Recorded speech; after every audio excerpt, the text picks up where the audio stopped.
Hello.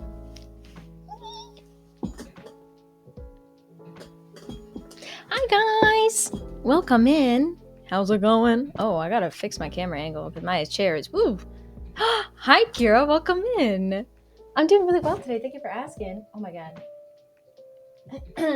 Wait, I just made it higher. It needs to be lower. What am I doing?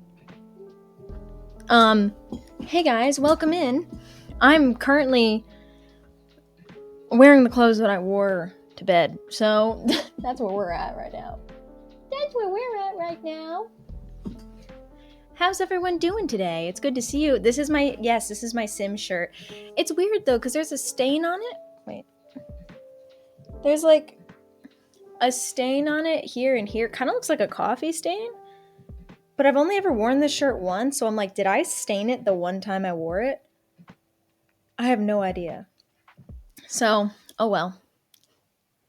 But hey, I didn't sleep much last night. I did not get a good night's sleep. I'm a little tired, but I'm like also ready to go. You know what I mean? I'm ready to go. I want to close my door over really quick so I can fix my camera angle. Hold on.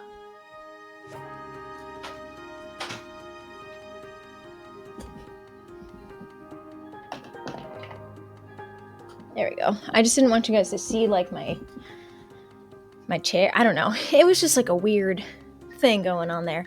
Anyway, hi guys. I got my nails done. I just did a little French.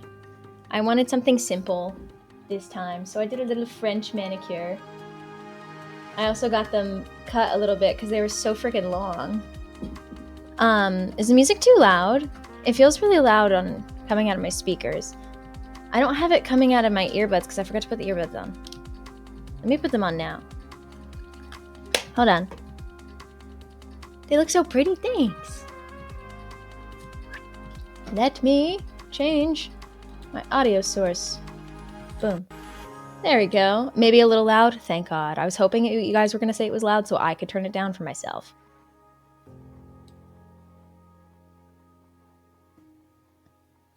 Okay, well now the song's on a quiet part, so that doesn't help. Tiny lag. Yeah, that happened just because I was clicking around. My computer does not like that. Me clicking around. Hi, Alina. Welcome in. How's it going? Hello.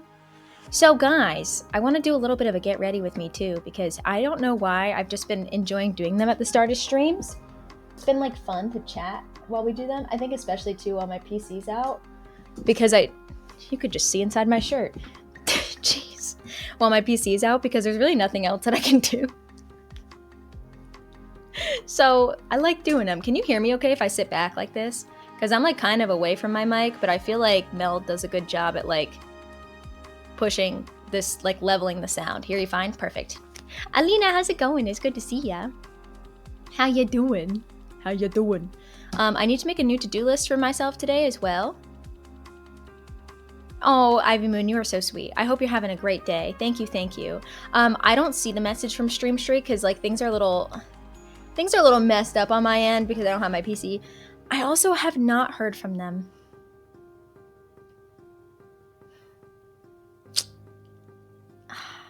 How am I doing is in your text. Oh, no. Oh, my God.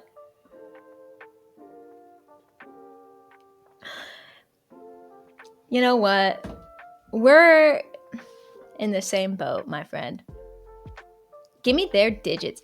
I texted them. I don't know if they actually, like, I get texts from them, but I don't know if they get my texts. Thank you, Mr. Isaac.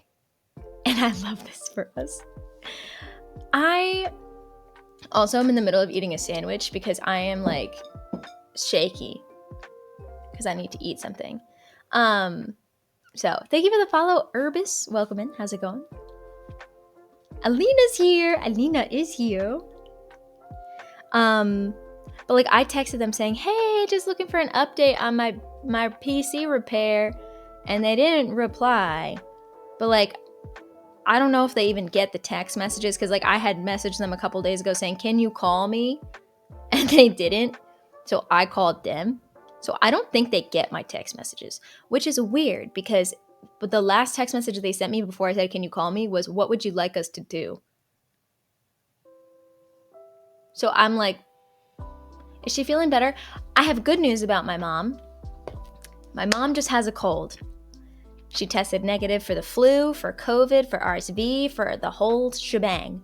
So very good news for my mom. She only has a cold. That is like exactly what we wanted, because my mom is in her 70s, so we don't want her to have the flu. We do not want her to have the flu. Thank you, Ben. Welcome in. How's it going? They didn't actually care what you wanted them to do. I guess so, Brewster. So what, I had to call them and do it. What if they fill your PC with like 20 pounds of beans and give it back to you? Well, Danny, if they do that, I can make a bean bee, and then I'll give it to you for your birthday next year. It's very possible, Mike, that they do that, because it's also a phone number I can't call. So like if I call the number, it like hangs up. So it's very possible it's just like an automated system for them. Nope, Nia, my mom has none of that. She just has a common cold. What pet do you have in the background? His name's Louie. He's a leopard gecko. Actually, today is Louie's 2-year gotcha day. I got Louie 2 years ago today. My baby boy. I got him 2 years ago today. My son. So it's like his birthday in a way. What the hell? I have heartburn. Ow. It hurts really bad, actually. Whew, how has it been 2 years? I don't know, dude. I can't believe it. Why do I have heartburn? Help. It's probably because I'm hungry and I haven't eaten enough yet. I'm still trying to eat. Anyway, that's where I'm at today. Are you okay? No. If Micro Center messages me and is like, you're hungry, I know. The biggest issue I've had this month with my medication, like my ADHD medication, is that it destroys my appetite midday. I have an appetite in the morning and I have like for breakfast, and I have an appetite for dinner, but I do not have an appetite for lunch. It kills me. Because the last thing I want to do is eat, but I get so hungry and shaky in the middle of the day and I have to force myself to eat. And it's like, I don't want to. It's the worst. Not me awkwardly waiting in your stream this morning. I know, poor Sid. Poor Squidney. I have leopard gecko. Oh, you love leopard geckos. I don't have any reptiles yet, but many, many pets. I love leopard geckos. I'll probably bring Louie out today because it's his gotcha day. I want to spend some time with my Louie. I need to turn the heat down though, because it's actually like warmer in New Jersey. And by warmer, I mean it's in the 40s.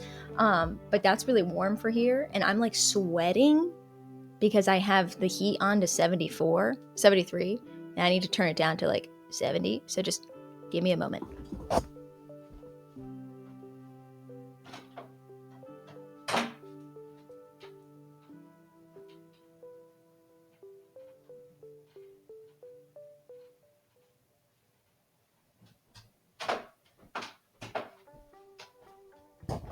Okay, I turned it down.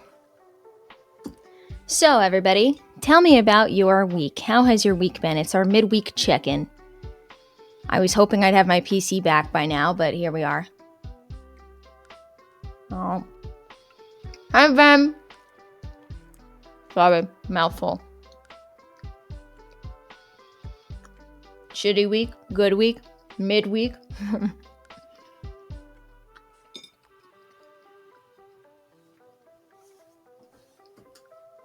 Deep clean?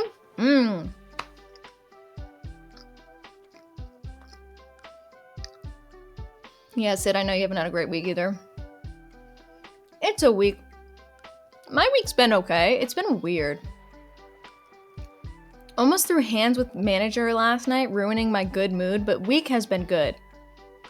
Honestly, you should have just thrown hands, just to say you did it. A bad, unlucky week? I'm so sorry, dude. Finally adding my footrest to my gaming chair. Let's go. My nephew also takes ADHD meds. It's a hassle to get him to eat. It's tough, dude. That's like the one thing that like they don't. And the worst part too is that if you don't eat,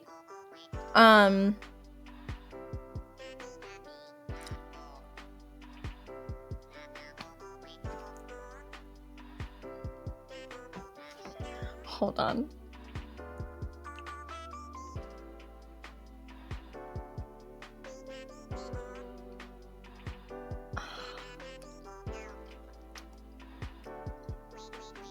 Chewy, thank you for... Oh, wait, no. Steffi! I can't read. Thank you so much for the gifty sub. Thank you so much, dude. That was so sweet. Chewy, enjoy your app reviewing yourself as your emotes. Oh my goodness. Thank you, thank you.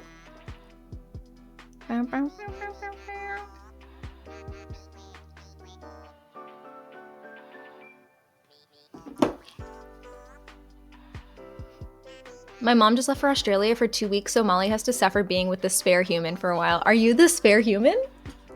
Even though she's your baby? Or is she your mom's baby? I'm gonna be so upfront with you guys. I don't think today is gonna be a long stream. I feel really not good today. And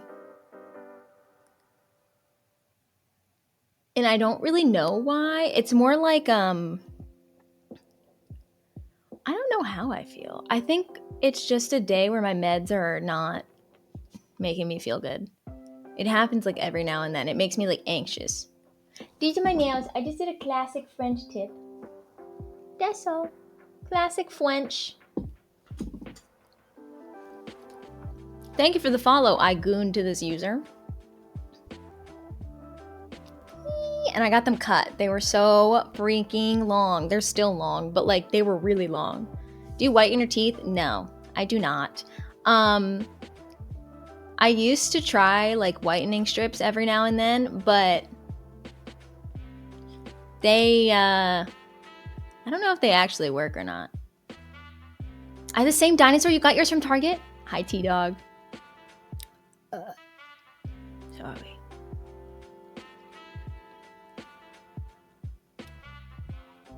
I do use Crest 3D White toothpaste. So, I feel like my teeth used to be whiter, honestly. I also have naturally, like, on my canines, really thick enamel. And fun fact, some of your teeth might be more yellow than others because your enamel can be really dark. And so that can cause like a natural yellow hue, even if you're really clean. Yellow doesn't always mean dirty. So like my canine teeth and back here, my enamel is all thicker. And I had a dentist tell me that because I was like, hey, so,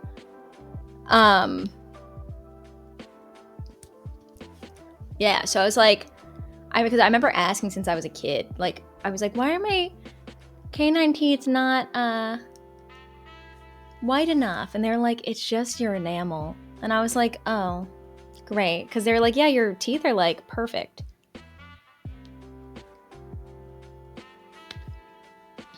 I fell into a rabbit hole earlier about European and Canadian toothpaste having ingredients that are better for you, but those ingredients are banned in the US. What? Your hair looks so good right now. Thank you. Did you guys hear that? I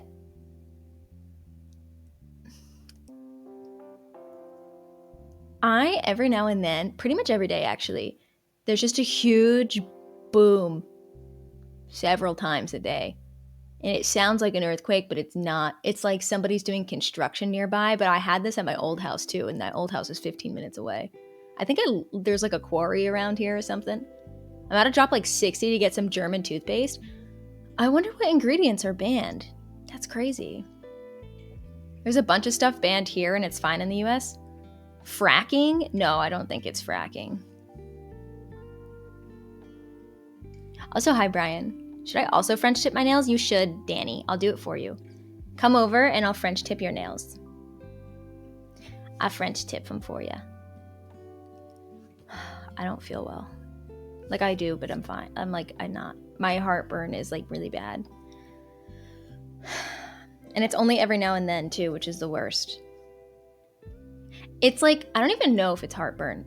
It could be muscular because it's like here, but like in the back. Does heartburn do that? And I feel it like right here. And then it's in my like shoulder blade. Not that I know of. I could take a deep breath fine. But like sometimes I get those kind of pains, and this is what makes me think it's like a nerve issue, like nerve pain in my back. Because every now and then I'll get like it almost feels like a heartburn or like a stomach pain, but it's not like, I don't know how to explain it because it's not a stomach pain. It's like a discomfort, and then if I crack my back, it goes away. And I'm like, the fuck? What did that have to do with my back? So, well, my esophagus is here, right? The pain I have is like over here. I don't know where my esophagus is. I don't have pain here. It's mostly like right here. Hold on, I got a text from them. Unit is still in a repair queue. Should be ready for tomorrow. Fuck. Sounds like you've pulled something? That makes me feel better, actually. Heartburn's more scary to me.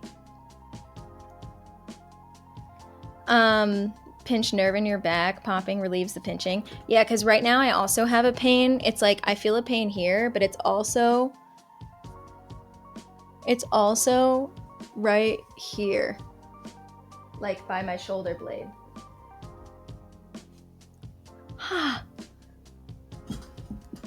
And sometimes I feel like I have to like crack my neck to get those pains to relieve.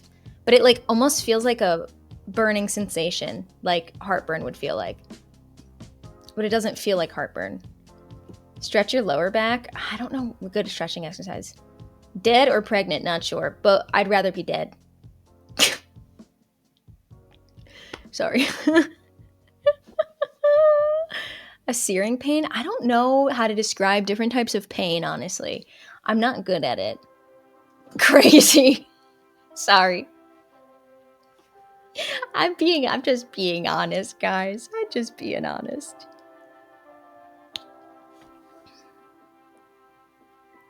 Those kind of pains make me wish I could be Larry Taffy stretched at the chiropractor. Oh, Laffy Taffy. I was like, who's Larry Taffy? I was like, is that a character from a show? You're saying heartburn, it sounds like some sort of warmth. Yeah, because it's like, it almost feels like a heartburn sensation, but like heartburn is like constant, right? Like every time I've had heartburn, Gastine, thank you so much for gifting a sub to Soap. Soap, enjoy your ad for being your sub, add your emotes. Every time I've had heartburn, it's been like right in the center of my chest or like right in here. Like right in here. And it's been constant. And I like have to lay on my side to get it to go away. But lately, I've been having something that's like, it comes in waves. Because now it's gone. Where it hurts like on the side, like here and here. And it's the right side of my body. For you guys, it looks like the left, but it's the right side of my body. Like this is my right hand. And then I also feel it by my shoulder blade. Seawater? Yes, of course.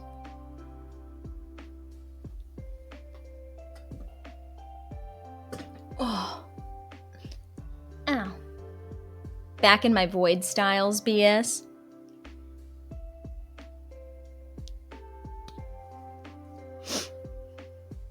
I also said hi to Sync with no answer. Sync, you're making enemies here, I fear.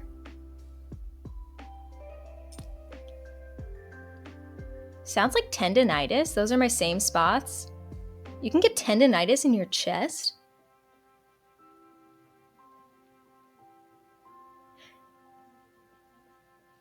Google this and see what you think. Dorsal scapular nerve. Guys, we're all doctors today. I also do want to make it very clear to you that I'm very prone to back injury because I have a herniated disc in my L5S1. It's the very, very last vertebrae in your spine. Do you not have tendons in your chest? I guess I never, when I think of pulling a tendon, I think of it like in your knee or your ankle or your wrist. I never think of it like in your like chest to torso. Have you been carrying something heavy on that side? I don't know. I don't know. L5S1, you sunk my battleship. I'm so sorry. What was I looking up? Dorsal scapular nerve. Wait, what was it? Scapular nerve. Okay. Images, I guess? Yeah. Right there. Because it goes like up my neck, which is why I keep thinking it's heartburn, because like heartburn's like also in your throat, but it's not in the center of my throat. It's like to the right. Yeah, there, I see a line and it literally starts here where my pain starts and goes up to here where my pain ends. That's like the exact nerve. Wixie, look at you. That makes me feel so much better. I'm more afraid of heartburn. Sid, it's very possible.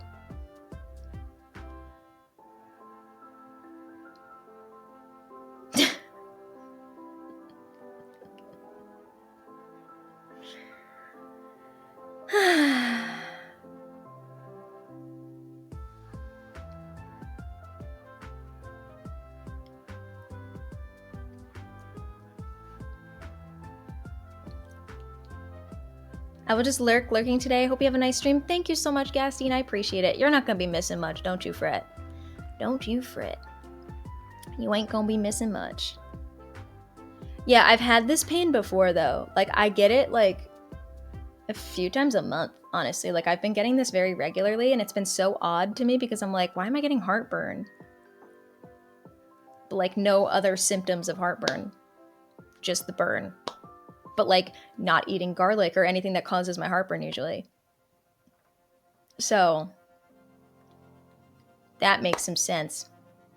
Also too, it started as soon as I sat down, and that makes sense too because I'm finally sitting in a relaxed position where I was at the nail salon and I always have to lean forward because their seats are like, they don't tuck in. So I always have to lean forward for like an hour and a half.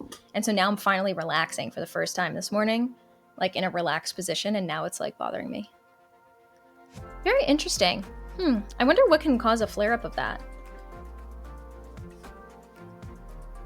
Huh, JP, that's so interesting. Bad posture always makes it worse. Scapular nerve, I'm gonna look up pain. Symptoms. I don't know.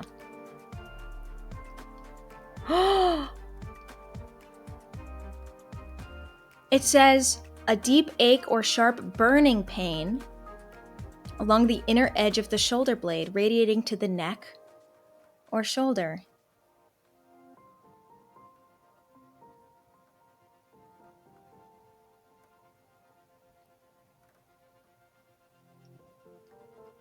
Huh.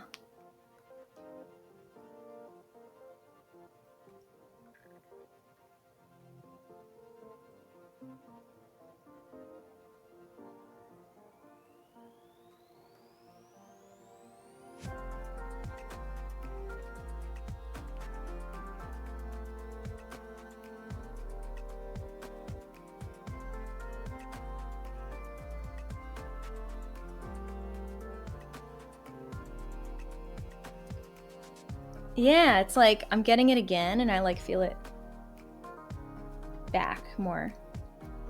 That's so interesting.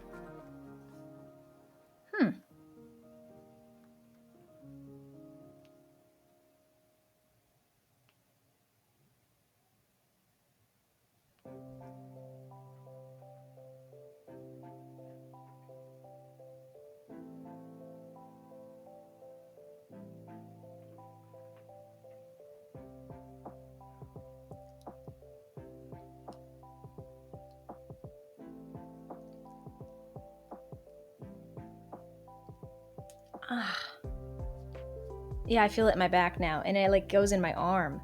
Have any of you experienced sciatica? Sciatica is like when you get a lower back pain that is like a nerve pain that goes down your legs, and it makes your legs feel like a little numb and like weird. I feel that in like my right arm. Hi, Wendy, still keeping it crafty without the PC. Yep. Gotta do what I gotta do. We're out here in my bedroom. I get those from skateboarding when I was younger. Yeah, I get sciatica I get it worse when I'm on my period because it flares up my back pain, but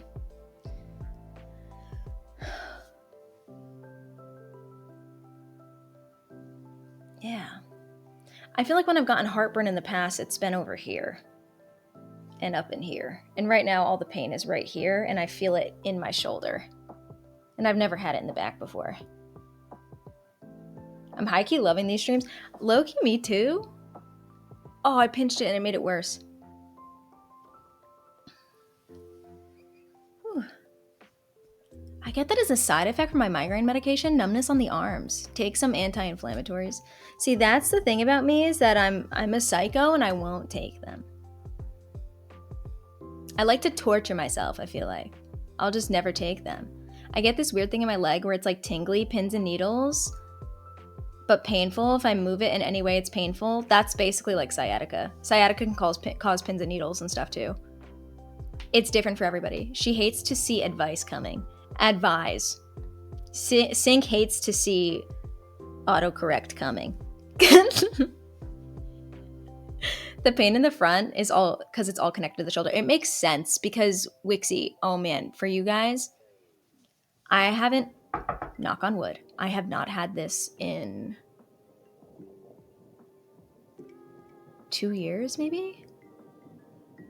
It's truly like the worst pain. I feel like I haven't had it in like at least 1 year. I don't know about 2 years, but 1 year. When I get a bad back flare up, what happens is it puts, because my injury is like, hold on, let me make sure my underwear's not showing. My injury is like down here, like right above the tailbone. What'll happen is it'll hit a nerve and the nerve will travel up my spine, and all of these nerves are connected to the nerves in your abdomen. So then everything here gets flared up, and it's like, the only way I can describe it to anybody is like the feeling that you're gonna throw up without the stomach pain. Like you get an insane discomfort, tightness, pain, but it's not your stomach like where the food is. It's like outside your stomach, around your stomach. I think it's called radiculopathy, however you want to pronounce it. But it's like a nerve pain that travels from your back to your center of your abdomen. And I had that consistently before I got like actual physical therapy. I had that consistently with my back, like a couple times a month for like a year and a half. And it was so bad. And I remember finding a Reddit thread where somebody, trigger warning, committed suicide because they had that pain nonstop and it was so unbearable they couldn't deal with it anymore. Because it was one of those things that it's such an insane pain and you don't know how to manage it. The only way that I ever finally got the pain to stop was when I took muscle relaxers. I had to get prescribed muscle relaxers at the time, and that would get the pain to stop, because what was basically happening is that there was a spasm happening in my back, pushing on my nerves, and those nerves were flaring up the nerves in my abdomen. Oh my God. It was the worst thing. I wouldn't wish it on anybody. Horrible. Horrible. I'd rather sciatica than that. Like sciatica is so much easier to deal with than the stomach thing. And so that's a very long way for me to say, if there's a nerve in my back, I totally understand why it would hurt in the front because that happens to me down here. But I'd rather this than this one, because this one's so bad that I can't stand up straight. But it also saved my life, because that's how I found out I had appendicitis. Because what happened is when my appendix got a little flared up, it pushed on all of those injured nerves again. Okay. It like triggered all of the injured nerves from my back injury, which then triggered all of the nerves here and mimicked basically a back spasm. And I took muscle relaxers and I couldn't, and nothing was helping. And so I had to go to the hospital, and they were like, you have appendicitis. And I was like, no, I have a back spasm. I felt this before. And they were like, yeah, but you have appendicitis, really early stages. Like you caught it so early, like to the point where we're not even worried it's going to rupture right now. Like it's so early. And I was like, oh, we're like, I didn't even have the appendicitis pain yet. So it was like kind of a blessing in disguise because then I didn't really get the bad appendicitis pain that everybody gets, but I got the back stomach pain thing. That sucked. I go for PT and Cairo 2 times a year to maintain it. The baby chicks are color coordinated. Are they really? I can't wait to look at them all together. We have Minecraft news, guys. I'm going to go over them with you guys. I'm going to do my makeup first. And we're going to do like a live taping because I'm going to make this a YouTube video. So we're going to do a live taping of the little Minecraft announcement. It's going to be like a 5-minute video probably on YouTube. Like I just want to do a short little informational thing. And then I'll like edit it probably today and tomorrow. I hope my PC is fixed by like the start of the day tomorrow. Not the end of the day. Because I want to be able to work on stuff, you know? Because it's going to take so long to like reinstall all of like my applications and stuff because they're such big applications. The baby chicks are color coordinated. That would be so cute though. Good morning, Yuri. Hi, Megan. How's it going, Saf? Welcome in, guys. Hi, Adam, by the way, if I haven't said hello to you. Hello, hello. How's it going, guys? So that's my plan for today. We're going to do a little get ready with me. We're going to do our little get ready with me. We're going to do the little Minecraft announcement. And then I'll see how I'm feeling after that and if I want to wrap up or keep going. That's pretty much like what I'm planning on, if that sounds good to you guys. The muscles react to the back pain, clamp down on everything, making it worse. Then my pain around the kidneys and lower stomach. Yes, JP, exactly like that. Entirely different means of injury. It's so crazy.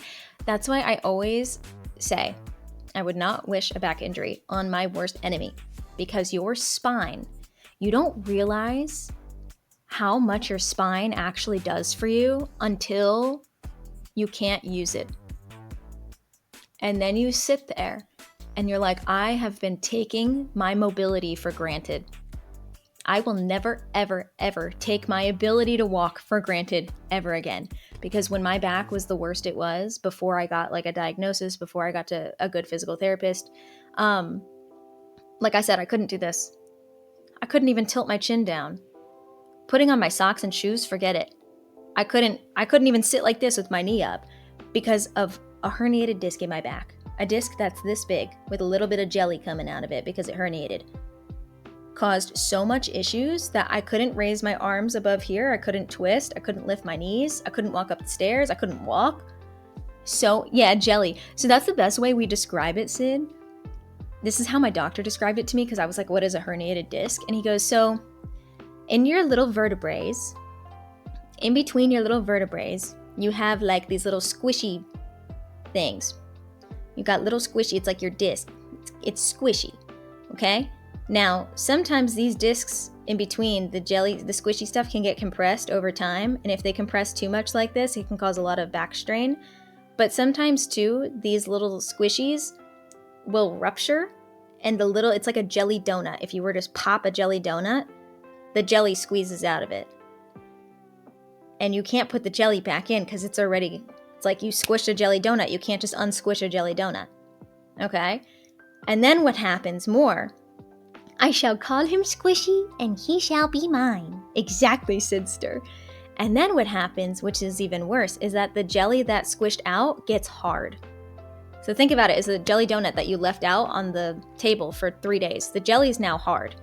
And now that hard jelly is rubbing against all of your nerves and your spinal things. And it's making your nerves go, It's very painful. So you don't want it. Once it herniates, if you have a bulging disc, that means, and this is why I'm so pissed at the healthcare system. And it's interesting, guys, because Luigi Mangione had a back injury. When I found out that Luigi Mangione had a back injury, it put so much into perspective for me because it reminded me of everything that I went through with my back injury. And I was like, I remember that it took over a year for me to get a diagnosis to the point where it made my injury worse, where it made a reversible injury into a permanent injury because I wasn't getting the correct treatment.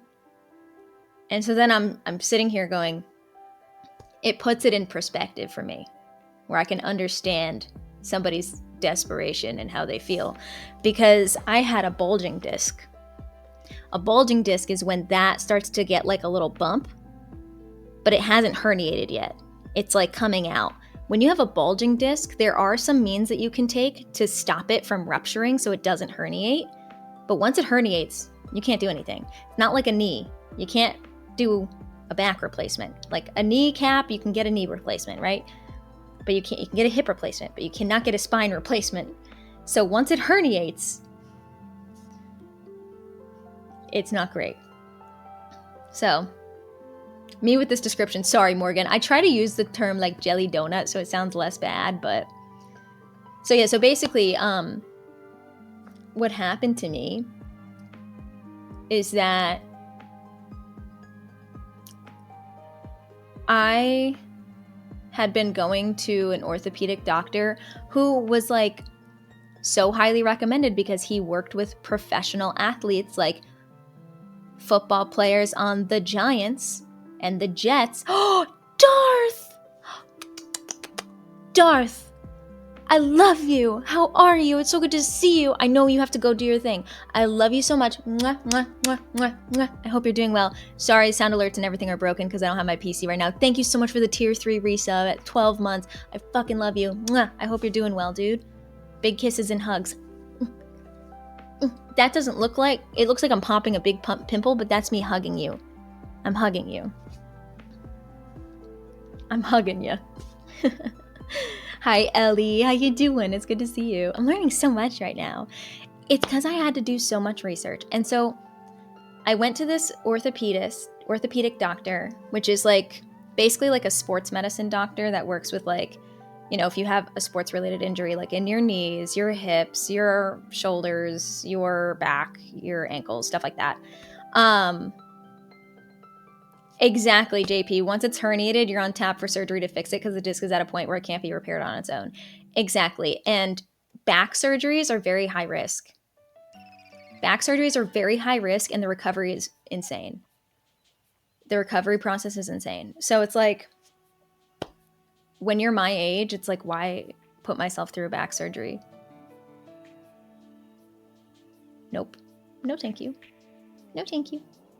But, this doctor, I kept explaining the pains that I had to him.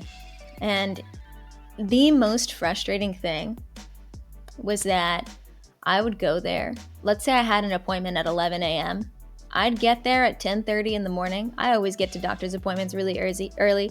Was this caused by skating? Ironically, no.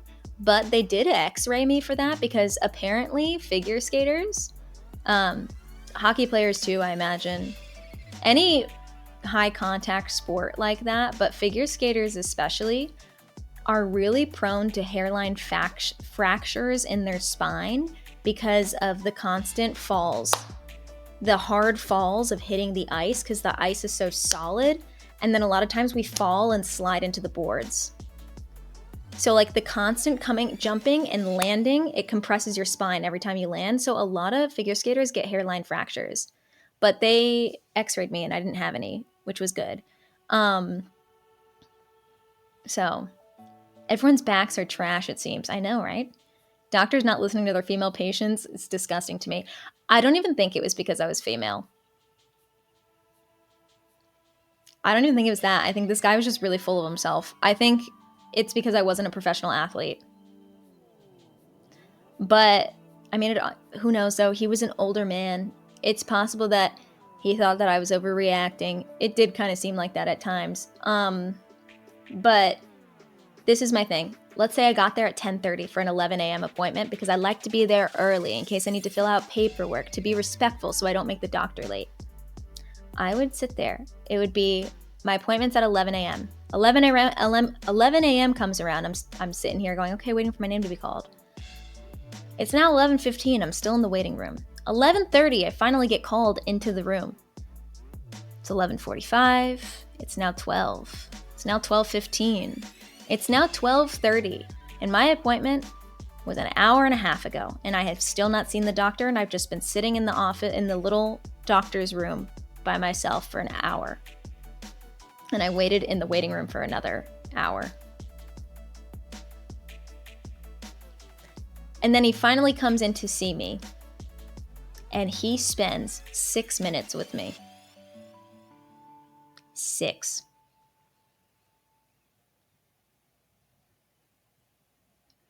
It happened every single time I went to see him. Ow, I'm getting a pain again. Every single time. And it was the most infuriating thing ever. And I remember the last time that I went there, actually. Mac on a Mac. Fuego, thank you so much for the 7 months, dude. Mwah. Thank you. I appreciate that. Sorry, my alerts are all broken. Gotta love healthcare. So then finally, like, my first ever appointment, I think maybe he spent 10 minutes with me, which is insane when I'm going in with like, the pain is right here in my, and if I push on it, I can feel it. I think it is a nerve, you're right, because it's right in here. That's not heartburn. Heartburn isn't here. It's over here, and it's like burning pain. And in here in my shoulders. And it comes and goes randomly.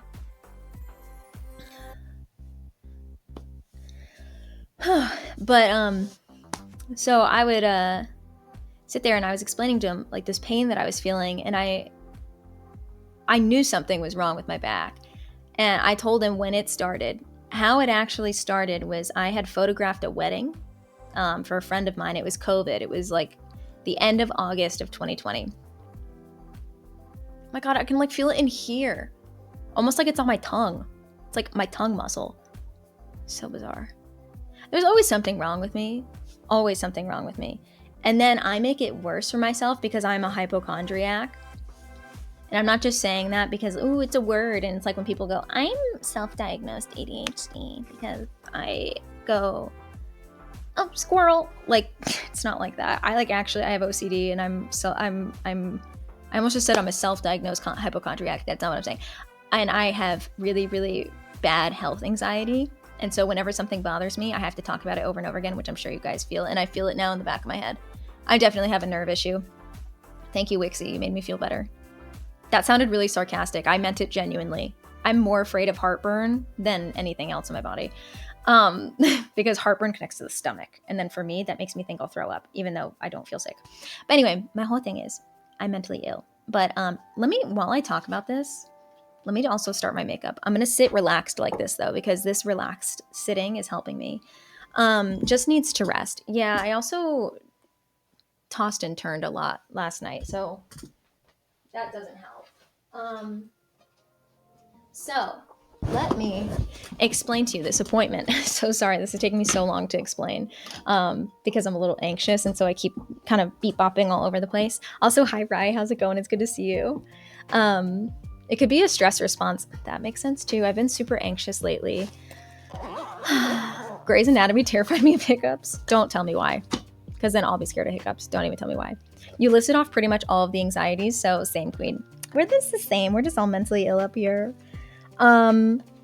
So I tell this guy the timeline that I photographed this wedding that was like 8 hours long. I had a bag of equipment that I kept slinging over my shoulder and off my shoulder and over my shoulder and off my shoulder. And then I felt fine. And the next day, I did a yoga class. I used to do yoga with a friend of mine that lived around here at the time. She was a yoga instructor. So me and my old friend group at the time, we would all go outside in the summers and she would do a yoga class for us. So I did a yoga class and I was really stretching out my back muscles and I felt like, okay. And then that night I felt a little like, I woke up the next morning and I was like that episode of Seinfeld where Elaine sleeps on that bed and she's like at a 90-degree angle. She can't stand up. And she's like, help. And Kramer like gives her like chiropractic, whatever. He cracks her back and her neck. And then she gets worse. And she's like, why would you do that? And he's like, you're supposed to lay on a board. That was me. I couldn't move. It was that stomach pain that I was just explaining to you guys before.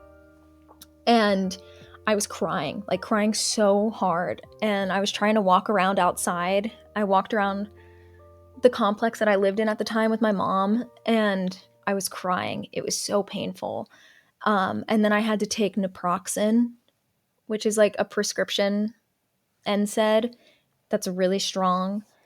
And so I took that, and then the pain finally like leveled out a little bit where it was less severe, but it was still there. And then ever since that day, I started getting flare-ups like that pretty regularly. And so I told him that series of events, and he was like, oh, well, it sounds like you have some sort of like radiculopathy. And that's like the nerve pain that travels. And I was like, okay. And he never even considered like a bulging disc or anything like that. He was just basically calling it, who is this that just added me to a group on Instagram? I'm about to leave this so fast. I don't want it. I don't want it. Get me out of it. Whatever it is. Get me out of it. Who are you? And leave. Goodbye. And you leave. Back to back. Anyway, so he's basically like, yeah, you know, like it sounds like you just got some like, you know, nerve pain, whatever. We'll do an x-ray to make sure you don't have any fractures. And I was like, okay. And we do the x-ray, it comes up clean. And I'm like, all right. And he's like, well, here's the deal. We can't really get you an MRI because insurance just won't let you get an MRI. You have to go through physical therapy for 4 weeks, and then the physical therapist has to deem that the physical therapy failed on you, and then we can petition to get you an MRI. And I was like, okay. So I go to this physical therapist that he recommended. That was awful. Really nice guy, but like it was an older office. They didn't have any new equipment. Like if you go into a physical therapy office and you don't see, and all the equipment looks like it came from like the early 2000s, leave and don't come back, because you want to have a physical therapist office that has state-of-the-art equipment. If they're talking about old school methods, leave. You don't want the old school methods, trust me. It's not going to help you. Get the new school methods, okay? Get a young physical therapist with state-of-the-art equipment. And I mean that, because at first I was like, oh, you know, it's good that he's been doing this for so many years. Nope. He was basically just stretching my hips because he was saying that there is like a band around my hip bone that is like a muscle band that connects my leg to my hip, to my back. And that muscle, that big band, also connects to my abdomen, and that was causing all the pain. So he every day is stretching my legs like this, where he's pushing my leg back basically so my knee was touching my face. And it was really painful. And he did it little by little, and I saw him twice a week for 4 weeks. And sure enough, I still had all the pain. So he had to deem it as a failed physical therapy. And then it took like another month for insurance to even get me the MRI. And then I got an MRI finally. And he saw that I had a bulging disc. And he goes, you have a bulging disc. And I'm like, yeah, well, so that's opposite of what you guys were doing for me. And so I knew that the physical therapist was making it worse. So, and then he said to me, there is nothing we can do. That was the biggest mistake. That is the most frustrating thing too, is I think back on it and he's like, there's nothing we can do for a bulging disc. And I think about how careless that was, because my disc ended up herniating and now it's a permanent issue. And it's so frustrating to me. But I remember I chewed out that office because I showed up to my appointment. They had me waiting for an hour and I walked right back out and I said, is the doctor here or not? Because I've been in there for an hour. And they're like, he's running a little late today. And I said, no, that's bullshit. He's running late every single fucking time I'm here. I said, do you know how disrespectful it is for my time? I got off of work for an hour for this appointment, and now I have to be back at work. And I still haven't seen my doctor. And my appointment was an hour ago. And she was like, I'm sorry, ma'am. And I said, I'm leaving. I'm leaving, and you're not going to charge me for the appointment. And she was like, well, do you want us to call you when he's back? And I was like, whatever. I leave, within 5 minutes they call me. He's ready for you. And I was like, oh, you better go fuck yourself. I'm gonna kill you. I see him. That was the last time I ever saw him. I don't even remember what I said to him. I think I said to him something about how disrespectful it was for me to have to wait there. I was so frustrated. But that was the last time I saw him. And then I didn't do anything for my back because he had told me there's nothing you can do for your back. So then what I did is looked for new, and this is why this process took so long. Because that in itself, that process, that little point in time took like 4 months on its own. Just that little process there, okay? My mom does amazing research, finds a really, really good, I almost said optometrist, orthopedic doctor, and I call them and her appointments aren't available for like another 6 months. And I was like, okay, I'll take what I can get. So I see her. And I'm like, okay. So, or I make an appointment with her for like 6 months out. And I'm like, well, I'm just going to have to live with this pain. It is what it is. You know, what are you going to do? And then the old orthopedic doctor, he said there's nothing you can do except pain management now. So he referred me to a pain management specialist. I don't know why I'm yapping so much about this. I guess it's like helping me feel better to talk about this for some reason. I'm so sorry if this is like the last thing any of you want to listen to. I don't even know, like, are you guys even, are you here? Who's here right now? I have 116 people watching me right now. I can't see my numbers on here. I have to like look on my phone. You guys are all listening to me talk about this. You guys are so cute. I love you guys. Thanks for letting me yap, you know? It's kind of nice. It feels good to talk about it sometimes. It's like a nice little venting sesh. So I go see a pain specialist, a pain management specialist, and she tells me the only thing that I can do from here on out is pain management and that it will never get better. And the only way I can manage the pain is by getting epidural injections. Which, if you don't know what that is, it's not the same thing as when you're having a baby and you get an epidural. It's not the same thing. But what it is, and if you are squeamish with like needles or anything, Sync, I'm looking at you, you can go ahead and mute me. I won't make any like weird motions, so you can still watch me, and I'll do this when I'm done talking about it. That way I don't trigger any of you, okay? It's not that bad, but it's just if you're squeamish with like medical stuff. I'll just do this when I'm done talking about it, okay? I'm gonna give you like 5 seconds, and then I'm gonna start talking about it. 5, 4, 3, 2, 1. Okay, so what an epidural is basically you have to go into a facility, and they basically put you on like an x-ray table. They have a long needle, probably about like this big, and it goes into your spine, and they inject, I'll call it like a medication essentially, directly into your spine. And it is so precise, and if they fuck it up, it can paralyze you. Now, it's rare that happens because doctors are trained for this. This is what they do every single day, but it can happen if they fuck it up. They put it directly into your spine, like through the discs, into the spinal fluid, and you're awake. The whole time you're awake.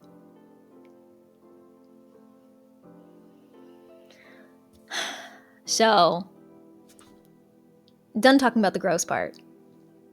Yay, you can unmute now. Woo, I'm not going to talk about the weird stuff anymore. Yay. So, she told me about that and said, would you like to schedule your epidural? And I said, sure. And even though my physical therapist at the time, I had already done the MRI, they deemed that it failed, I still was seeing the same physical therapist because I was like, maybe he can still help me with pain management because obviously I have to still go to physical therapy. So I was still seeing that physical therapist. And he did tell me something that I'm incredibly thankful for because I think he saved me from making a really big mistake. The physical therapist, the older man that I was seeing, hold on, my earbuds died and I still want to hear the music. Okay. Hopefully, can you hear it too much through the microphone?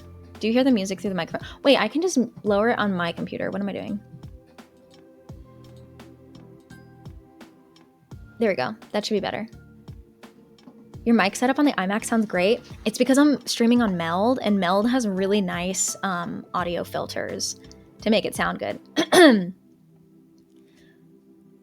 Isn't that what they do for you when you're in labor? The epidural for when you're in labor is way different.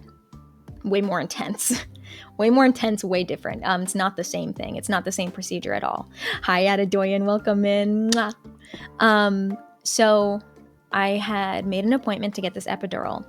And I was seeing this physical therapist still, this older man. And he was so sweet, you know, and it always made me laugh because I would always go in there in early morning and they would always have this song playing. And now this song is like burned in my memory as like a song that reminds me of like a painful time in my life of like being in chronic pain. And it's just another manic Monday because it would always play in that office. Every single time I was there, Manic Monday would play. It's not even the name of the song, but it's like, just another Manic Monday. They always had like these songs from the 80s playing. And that song always was playing, and so I think about it all the time. But I was telling him, I said, I was like, well, I know someone who had a knee replacement, and he was awake, thoroughly enjoyed the experience. Gabby was awake when she got her wisdom teeth out. Manic Monday by the Bangles. Yep, that one. So let me play it for you guys actually, so you can let me set the tone. I might start lagging because my Mac doesn't like when I click around when I'm streaming because this Mac is like 7 years old.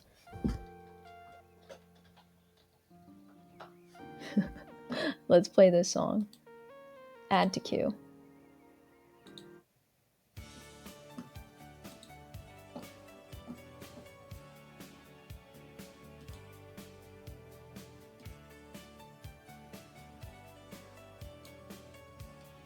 This is the song that would always play in the physical therapist's office.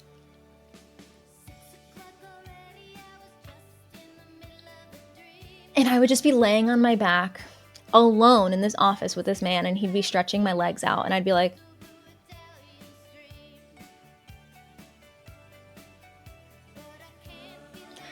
felt like I was going crazy. There's 2 songs that like really take me back to something like that. This one, and then Raspberry Beret by Prince, because I've told that story before. I'm not going to get into it right now because it's so funny, and I'll just go on a tangent, but I'll tell you guys after if you guys remind me to. So this song's playing, and I'm telling him, I have to get an epidural. And I'm really scared because I don't know if it's the right thing to do. And he looked at me and he goes, you never have to do anything. And I was like, huh? And I said, but the doctor told me. And he was like, I know I'm like a physical therapist, right? But physical therapy can change your life as long as you put in the work and you're doing the right things. Physical therapy can change your life, and you don't need to get surgery, especially if you're thinking that you're hesitant. Keep trying physical therapy. You don't need to get the epidural. And he's like, if you get the epidural, it's only going to be temporary, and you'll probably need to get another one. And it'll turn into epidural. It's only a temporary fix for something that's going to bother you for a long time. And he was like, physical therapy is such a great preventative way so that you don't have to get surgery. And I was like, okay. And I heard that, and it helped me so much because I thought I had to get the epidural. I thought that was the only thing. And so having one person tell me that I didn't have to do it, it just put that thought in my head. And then it's something that works less and less each time too. That's exactly what he said. And the woman who's my pain management specialist did not tell me that. Which I'm like, that doesn't feel right that she didn't tell me that. But so I went home. A couple days went by. It was the night before my epidural appointment, and it was like 10 p.m. and I was freaking out. I was crying. I was freaking out. And I went to my parents and I said, I don't want to do it. I don't want to do it. I can't do it. I can't do it. And they were like, well, then don't do it. Just cancel the appointment. And I was like, I can do that. For some reason, I I have these, I'm trying to like still get past this, but like I have these like feelings that I can't cancel things once I've like set them in stone, like appointments. And I was like, but my appointment's at like 8 a.m. as soon as they open. And my mom's like, leave them a voicemail. And I was like, oh. So I called them at like 11 p.m. and I left a voicemail saying, hi, this is so-and-so. I have an appointment at 8 a.m. I will not be coming. I'm canceling the appointment. I won't be there. And I don't plan to reschedule. And then I never heard from them again. And I never went. And then I basically just like dealt with my pain for 6 more months. Saw this new orthopedic doctor. Finally, 6 months later. I was in so much pain still. Still couldn't look down. Physical therapy was not working with this guy.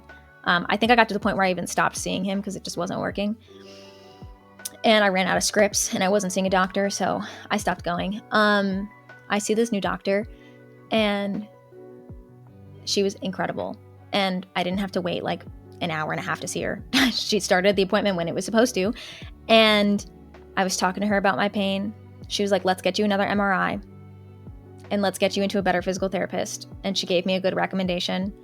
And I knew the recommendation was good because I had a friend at the time, we're not friends anymore, but the friend I had at the time had a very rare nerve pain disorder and was going to that physical therapist and said that they were incredible. And I was like, okay, great. So I made an appointment. I started going to this physical therapist.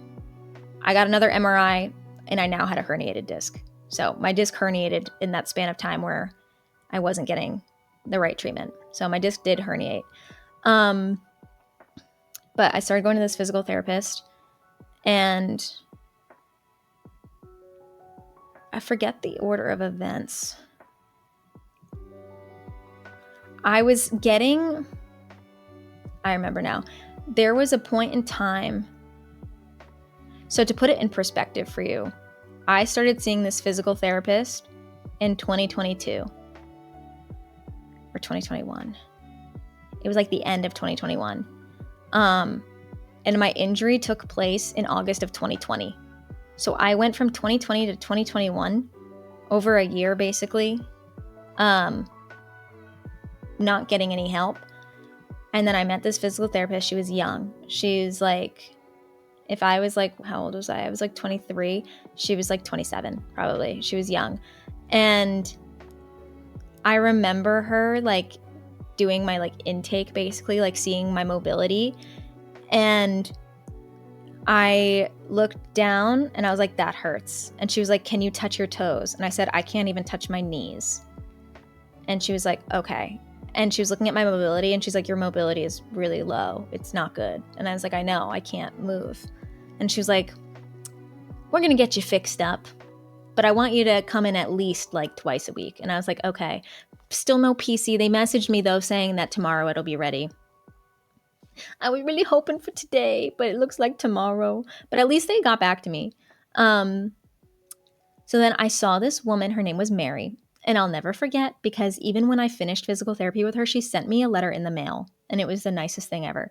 But I saw her twice a week for like 6 weeks. She fixed me. Like, it's, by the end of it, I could like, and I couldn't even look down when I first went to her. She literally fixed me. Like, changed my life. Fixed my back. It was insane. I was like, what the hell? And that was like, then I thought back to like what the first physical therapist had told me about how physical therapy can be really good to be preventative, to prevent you from needing surgery. And like, he was really sweet. He wasn't the right physical therapist for me because I think my issue needed higher end stuff than what he was capable of. But his advice was helpful because then I kept trying different physical therapies. And I went to a different physical therapist and she actually fixed me so that I didn't need to get epidurals. I didn't need to get surgery. I didn't need to do anything else. And even to this day, like my back is like pretty good. And when I like graduated essentially from physical therapy, she was like, yeah, you don't really need to come in anymore, but like keep doing your exercises if you need to, you know, like, and if you ever have any other issues come up and you need to come back in, just let me know and we'll help you out. And then she wrote me a letter and sent it to me in the mail saying that like she hoped I was doing well and that she was really proud of my progress and like all this stuff. And I still have the letter because it was so sweet and because I wanted to keep her name so I could remember her if I ever needed to go back.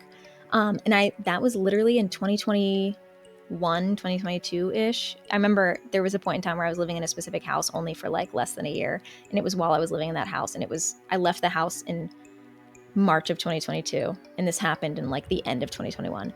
So, and it's been like 5 years, and I have not had to go to physical therapy again.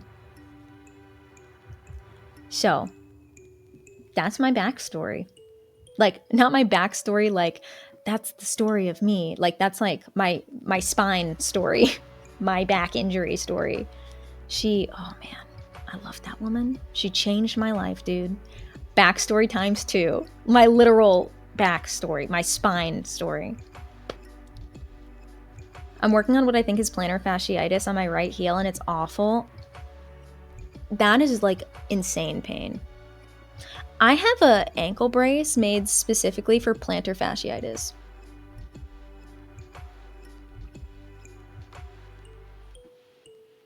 Which is funny because I don't have it. But I have it though. I own it. The backstory of my back. Real. I definitely, if you sent messages and I missed it, feel free to resend it, because when I scroll, it's like hard for me to, my whole computer freezes basically a little bit. And it does that whether I'm streaming or not. Like, even if Meld's not open and I'm not streaming, like just navigating to a website, it's like the mouse, instead of moving like this, moves like this. I once injured my back while rock climbing, went to a specialist, and he gave me a sling and told me to ice and rest it. I'd never been injured before, so obviously I did as I was told. I ended up with a frozen shoulder. I could not lift my arm hardly at all, ended up needing surgery, had to shave some of my bone down. Haven't been able to climb since, and it's been 5 years. Jojo, I am so sorry. That is awful. My mom had a frozen shoulder last year. What the hell happened to my mom? I think my mom got in it. So many things happened to my mom that I can't remember the origin of like certain things. She either fell or got into a car accident. My mom has very strange luck. One of those things happened, and my mom ended up with a frozen shoulder, and she was in a sling, and it was really painful. And she had to go to a lot of physical therapy to get her mobility back in her shoulder. And like cortisol shots and stuff. Cortisol? Cortisone. Cortisol? Wait. One of those, I'm pretty sure is an anti-itch cream, and I don't know which one. She fell. Cortisone. What's cortisol? Is that the anti-itch cream? Cortisone shot. I remember she fell. Yeah, she did fall, but she also got in an accident at some point too in that same period. My mom's fallen many times. My mom fell last winter, and then fell at Target, and then fell in the doorway. And I think that was it last year. She fell 3 times. That's why I told my mom the last time my mom fell, it's like my mom has the worst luck. Like, the weirdest things happen to her. Cortisol is a stress hormone, I think. Oh, you're right. Cortisol is like what people take. They like eat it or something, or like in vitamins or whatever. I don't know. For like their skin and stuff. I don't remember. Maybe that's why I was thinking that. Eat it. Like ingest it. Cortisol. I don't know. They take like supplements. They eat it. Last winter, my mom was walking, and I live in the Northeast. It had snowed. And when it snows here, like, unless you have a day where it's warm and it melts at all, you're going to have snowbanks everywhere just piled up on, like, near the sidewalks and the roadways and stuff from, like, snow plows. And they don't ever clear the snow. It just stays in snowbanks until it melts away. So my mom's walking, and she was walking on the sidewalk, and there was a big snowbank in front of her. So she stepped off the sidewalk to walk around it, and a pickup truck came barreling down at her and was not moving for her. Like, he was gonna hit her, even though she's a pedestrian walking on like a sidewalk, and just stepped off for a second to avoid a snowbank. This guy just did not care. And so my mom had to literally dive out of the way and tripped over the snowbank and smacked her face on the concrete. And was I live when I found out about that? I think I was live when I found out about that because my mom accidentally, I was live when I found out about that because my parents do this thing where they know I am like a chronic worrier, especially if one of them is sick, injured, anything. Like if they have a doctor's appointment, I'm like, what is it for? I got blood work done. Why? I'm like chronically just afraid for them. I'm a worrier.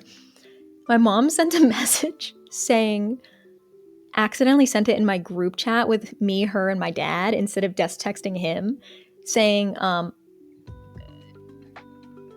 doctor thinks it's broken, but we'll see, something like that. And I immediately said, what's broken? And no one was answering me. I call my mom, she doesn't answer. I call my dad, he doesn't answer. And I'm like, guys, I'm freaking out right now. I was like, guys, I got a really weird text and like I can't focus right now and I need to take a BRB. My dad finally calls me back and I said, what the fuck happened? And he goes, God damn it, she sent you a text message in the group chat. She was supposed to text me. And he goes, listen, she fell, but she's fine. She's fine.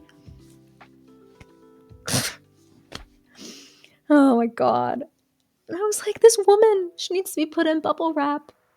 This woman. Crazy. Hey, Will, welcome in. It's good to see you. Yeah, I was live. That's what it was.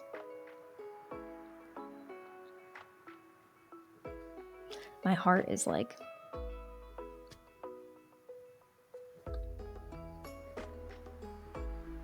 I need to be put on the Vyvanse name brand. Do you have siblings? I have one sister. She's my half-sister. Is Louis extra thick? Yeah, he thick. Guess what? What? What is it? I'm waiting.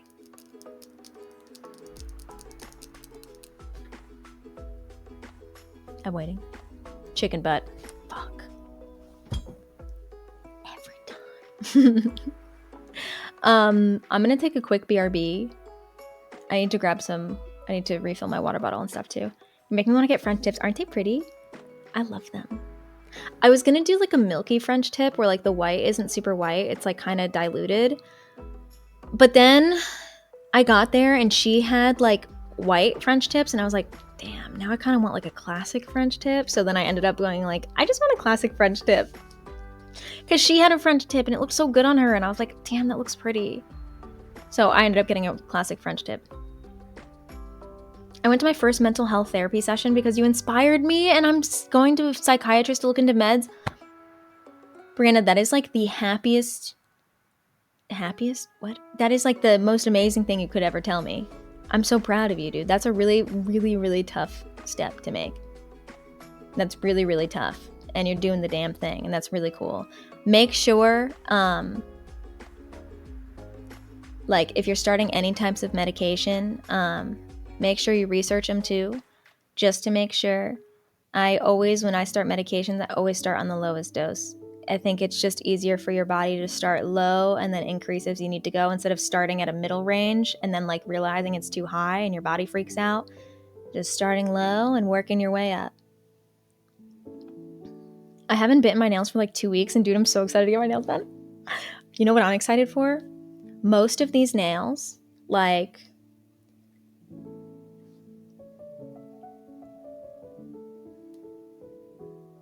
this one, no, this one, this one, this one are not even tips anymore. The tips got shaved off. It's my actual nail. That's how long they are. Now, this is a tip. This has just a smidge left of a tip. This has a smidge left of a tip. This is a tip. This is a tip. Because these, I picked off these fingers, these three. I ripped off the manicure and then my nails broke. So I'm back to tips with these. But the rest of them, some of them aren't even tips anymore. And some of them are like, next time I get next time I get my nails cut, it won't be tips anymore. Hi Jenny, welcome in. I do the same thing. You can't rush it. Exactly.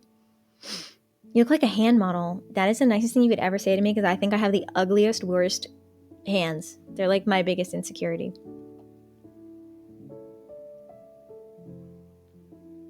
I'm doing well today, Temple Moon. Thank you so much for asking.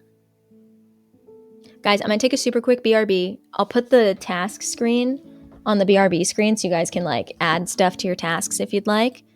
And I will be right back, okay? I'll be right back.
I know. Oh. Forgot to move my mic out of the way for some reason. Oh, because I stood up and I didn't want to knock it over. Hello, everyone. Let's actually finish my makeup now. I also have some cool stuff to talk about, too. Please finish this lighthouse for me. Lighthouse where? Guys, I'm so sad. One of my students, like skating students, has a concussion.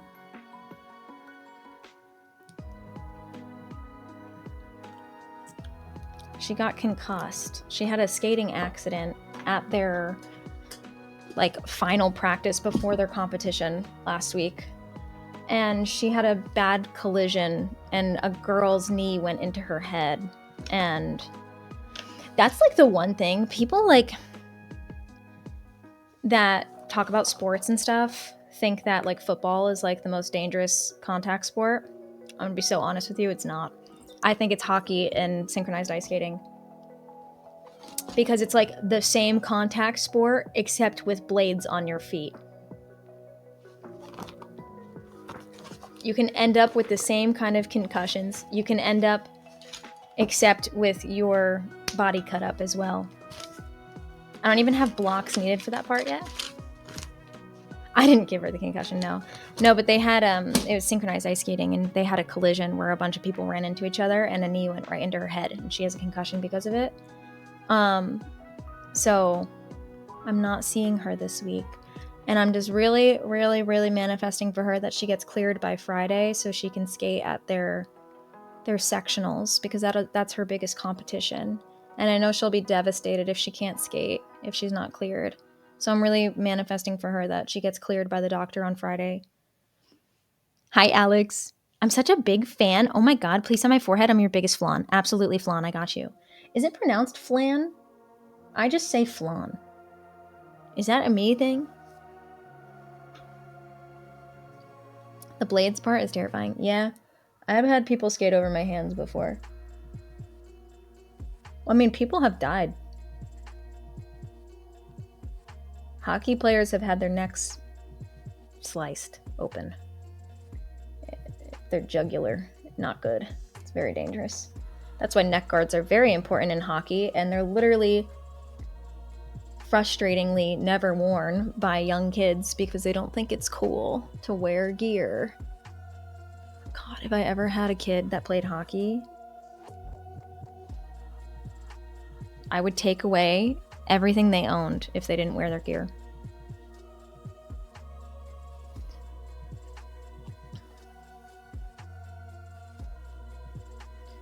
There was a really bad NHL one in recent years. There's been a few. I'm trying to think recent years. Not my son wanting to play hockey. Damn it. Hockey is great though. Like, if the thing about hockey is that if you as a parent are doing your due diligence to make sure that your child is taken care of medically, like if they have a bad check, like if they get hit hard, you're making sure that you're taking them to the doctor, even if it doesn't seem like a big deal, just to make sure they're not getting concussions. Because that is like the biggest scary thing with hockey, is because it's a contact sport, these kids are getting hit so hard, basically like you would with football, but they're getting hit hard and then immediately thrown into the boards, or hit and thrown into the boards. So it's like a double whammy kind of in that sense. God, this covers so nicely. There was a bad uncontrolled hit into the boards yesterday. You know, I don't know why I don't watch hockey, because I genuinely enjoy it. I don't know why I don't actually watch it. I would love to get into hockey and like start watching games and like find a team that I really like. But I don't know what team that would be for me, because like around me it would either be like, I would have to choose between, and that's if I want to choose local, I would want to choose between like the Devils, the Rangers, the Penguins. That's Pennsylvania, right? The Penguins aren't as popular over here though. It's mostly the Rangers and the Devils. Hockey games are so easy to follow along with too. I know, right? Don't choose the Leafs and you're fine. I would like hockey, but it's just not entirely a thing here. Let's go to a game. I've spent my whole life at the rink, so it's like hockey is so easy for me. The Islanders or the Sabres, is that how you say that? Sabres? Sabres? How the fuck do you say that? I'm getting more into makeup because of you, dude. Let's go. It's so funny because I don't even do a lot with my makeup. I feel like I just do it very basic, but that's how I like it. I'm a Ducks girly. I liked the movie Mighty Ducks. Is that the same thing? I liked the Mighty Ducks with the little kids and stuff. That's a cute freaking movie. Saber. Okay, like the tiger. Like a saber tooth.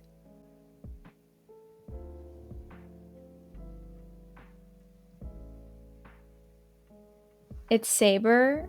It is like swords. Beat the stars on New Year's Eve. Oh, wow. I didn't read that right. World's hockey will always be the most fun, though. Is it Olympic time yet? Soon, next month. Next month. I'm so excited. Guys, I hope you all know when it's Olympic season, all I'm going to be talking about in our streams is figure skating.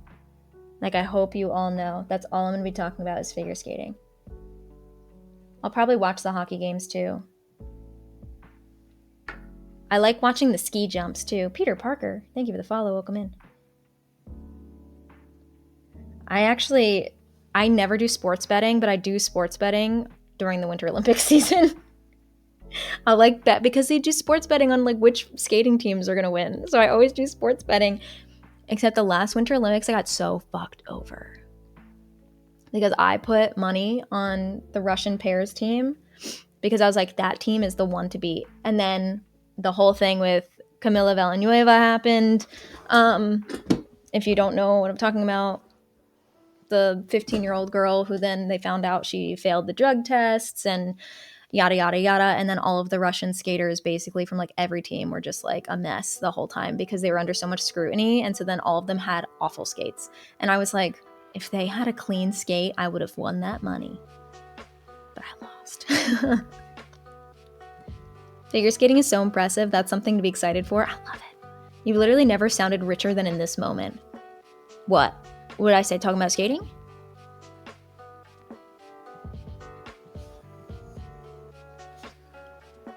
Is it my French manicure? It makes me feel rich. It makes me feel like I have a laugh that's like, oh, talking about betting on figure skating, knowing about the Russian team. Well, it's true. The Russian figure skaters and the Japanese figure skaters are always the best. Team USA, forget about it. I would say Team USA this year, though, the last couple Olympics, Team USA is very strong with their men's figure skaters. The men's figure skaters are very strong. The ladies, we haven't had a good ladies team in a hot minute. It's been a long time. And like our girls are good, but like not good enough compared to like Kori Sakamoto and all of the Russian girls. It's like, that ain't happening. Do they compete with partners? Yeah, but like there's different like. Also, thank you so much for using your Prime on me, Jenny, Illy. I just keep tapping. There's nothing else to tap. I don't know. I'm just doing this now because I don't know what else to do. There's like different divisions, I guess you would call them. I don't know how else to describe it. There's different, what do we call it? Not practices. There's different, what's the word that I'm looking for? Not practices. Not categories.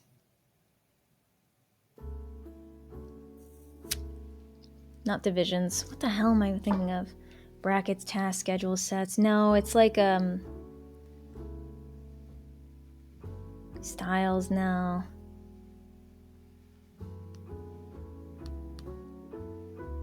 It's not practices.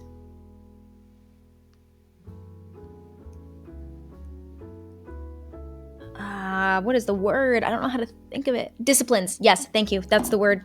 Adam, chatter of the day. Disciplines. There's different types of disciplines, right? So you have all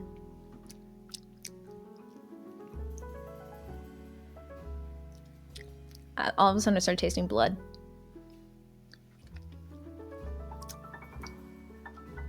It's fine. Hi Elizabeth, welcome in.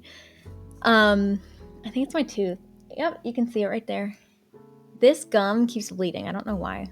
It's been like that for like a week. Like if I suck my teeth too hard. So,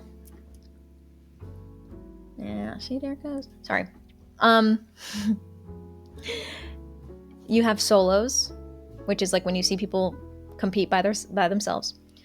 You have pairs, which is when you typically see a man and a woman skate together, and the man takes the woman and throws her really far away, and she's flying in the air and she's landing, jumps. Then you have ice dance couples, which it's typically a man and a woman. They're not throwing each other around, but they're doing a lot of lifts. Like he's lifting her up and they're skating on a specific pattern, but there's no jumps. They do spins together, they do big lifts, but they don't throw them around. They just skate together. And then you have the team event, which I think is the dumbest shit they ever added. But we have the team event where each team, like each country, will have one lady compete for the ladies event, one man compete for the men's event, one dance couple compete for the dance event, and then one pairs team compete for the team event. And then whichever team gets the highest points gets a medal, and everybody on that team gets a medal. So it's like a team system. So instead of like every USA pair skater skating, they'll pick like their favorite pairs group that's like the strongest, and only that team will compete for the team event. It's like that. The team event's newer. I think they only added that in like 2014, Sochi, I think is when they added that. Would you ever actually show us a video of you skating? I have before. I don't know if I want to do it again anytime soon, though. I get nervous. There's like specific rules in terms of like hands on each other during ice dances there. Yes. When you're skating on pattern, you have to be touching. Unless it's like a twizzle or something, right? A twizzle is like when you're spinning around while moving down the ice. Yes, you have to be hands on each other, skating side by side. And you have to be matched, and you have to match a pattern. It is called twizzles? Yeah. A twizzle. Twizzles are fun. I like twizzles. I like twizzles a lot. I have 2 skaters that do synchro, and twizzles are very important in synchro. And I have them practicing twizzles constantly. And one of them for sure hates me for it, but I'm like, girl, you need to know these if you want to make higher level teams.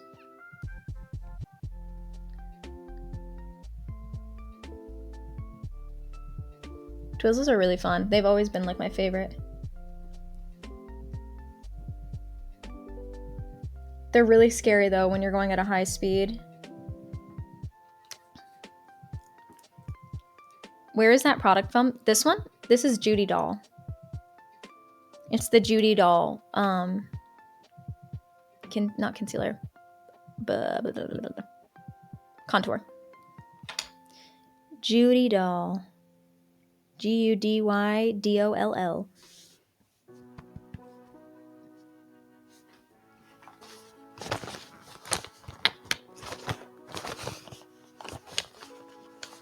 I like the Judy Doll mascara. I've never tried it. I love when you get ready. I feel like that's all I can really do this week without my PC because we can't play games. So I'm just doing really slow like makeup streams and chatting. It's been fun, to be honest with you.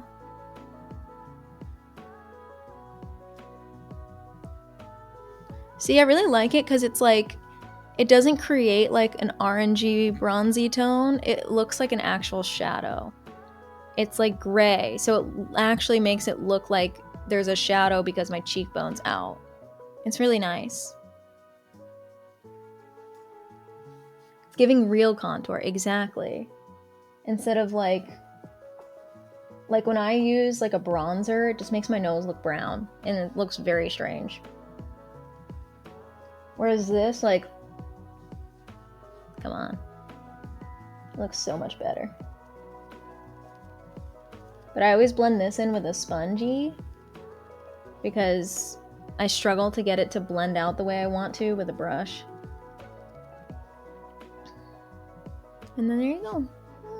But I use a brush over here because the sponge is too big on my nose. It'll like make the whole nose look gray. Makes me want to do my makeup, but then I'm like, I am not leaving the house. I know, right? I only just like doing them just for fun. So I'm like,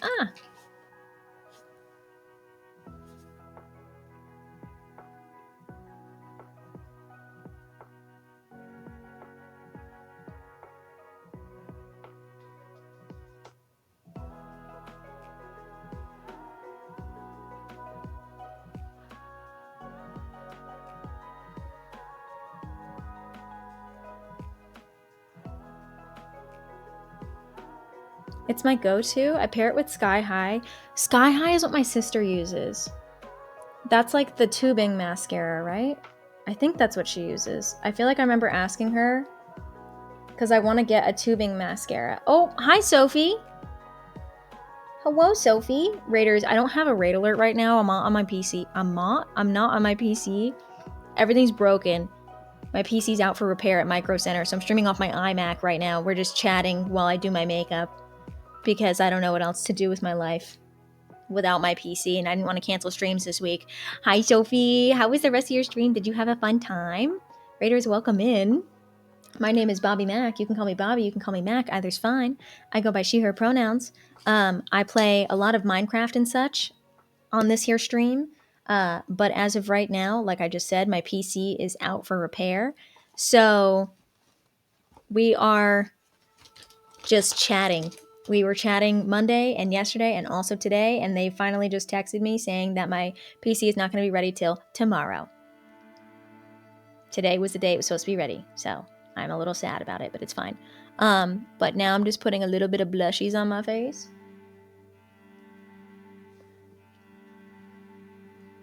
We had so much fun. Started our Krobus sewer build. Oh, I'm excited to see that. I love Krobus. That's my little man. Krobusy. Thank you guys for the follows as well. Welcome on in. It's so nice to meet you all if you haven't been here before. If you have been here before, hey, how's it going? I'm the one that probably deletes your messages in Sophie's streams. I'm one of Sophie's mods that doesn't mod. I just show up every now and then and delete messages and say, hey, don't be weird. Can you get a time when your PC can be picked up? I don't know, Mom. I think it depends how long it takes for them to do final diagnostic testing. But it'll be tomorrow, so whenever. Max said it too, not just me. Wait, what did I say?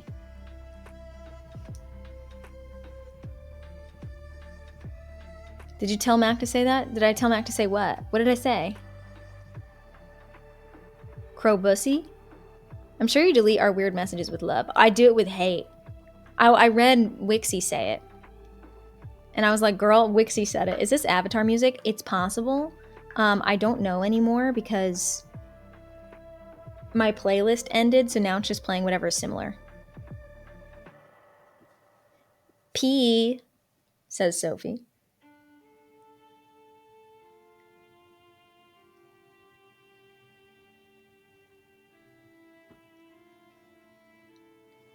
Anyway, Soph, how you doing? Gotta go look at the window I broke. Good luck. I guess that wasn't in the photos, huh? Bye. Have fun. Thank you so much for bringing the buddies over. Also, if you guys want to leave because you want to watch somebody actually play games, that's totally fine. I won't be upset. I get it. But if you want to stick around and just chat with us, feel free. We'd love to have you. Yeah, today's just chill. We're going to talk about some Minecraft stuff coming up too. And yeah, that's all. We're just chilling today. Nice chill vibes.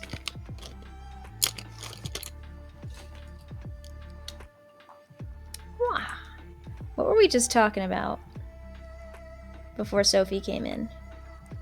I can't remember. What were we talking about? Something. Maybe it wasn't that important. What was it? Why can't I remember? Why can't I remember? Bitch, you can't remember anything. You right. Me talking to myself. Skating? Oh yeah, we were talking about ice skating. I don't remember what we were talking about with ice skating, but we were talking a little bit about how we're excited for the Winter Olympics next month. Woo!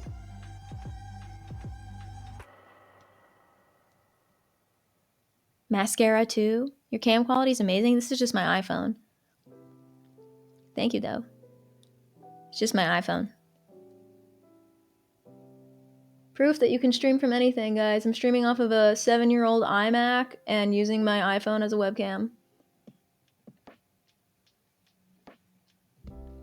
So before you think you need a professional setup, no you don't.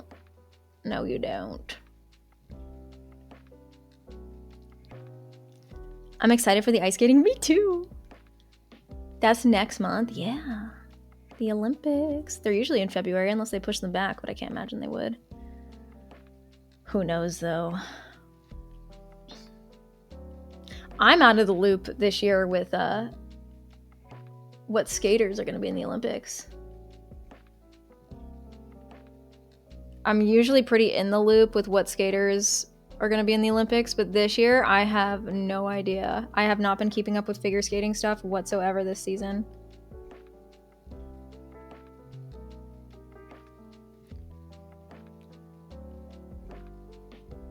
TK, do exclamation point trucks in chat. Thank you.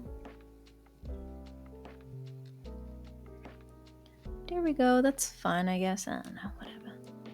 Got a bald spot in here. I accidentally made my eyebrow too dark. It is what it is.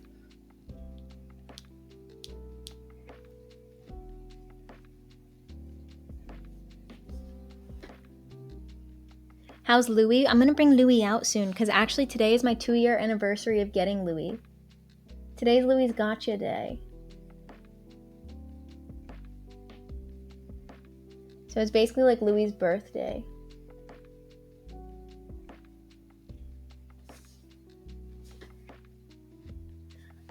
I'm gonna say something that's gonna sound really mean, but I have to unfollow a bunch of people on Twitch. I get all of these notifications and I'm like, I don't even know who you are.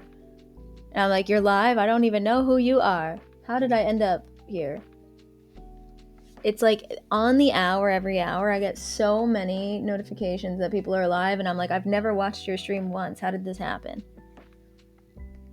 I hate that you have to go one by one. I wish there was a way to just set it so that you had notifications off. I want to just manually turn on notifications. I don't want to just have them turned on for me. I automatically turn off notifications. That's smart. Do you recognize our usernames? Some of them I do. But I can never remember why I know them. Because I never watch their streams.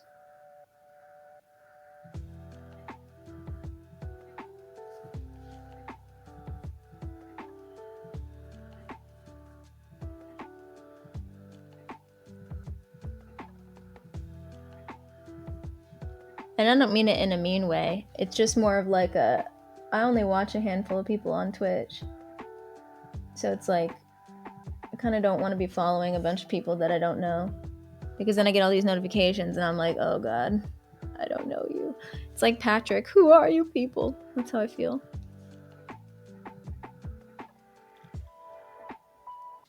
Okay.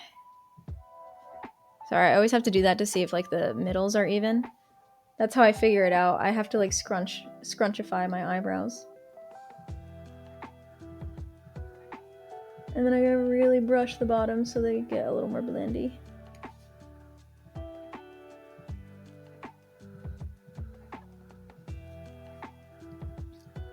Okay. Woken up in so many streams over the years, May ended up being followed yet, and I haven't been around since. Exactly, I do the same thing. Is there a possibility for a stream tomorrow at all? I don't know, to be honest with you. I really don't know. Did you see that skaters? Wait, see what skaters? I like watching people who are very different from my life. That makes sense. I think I like watching people who are similar to me because it's like what I'm interested in. Scroll back up. Wait, hold on, I'm scrolling.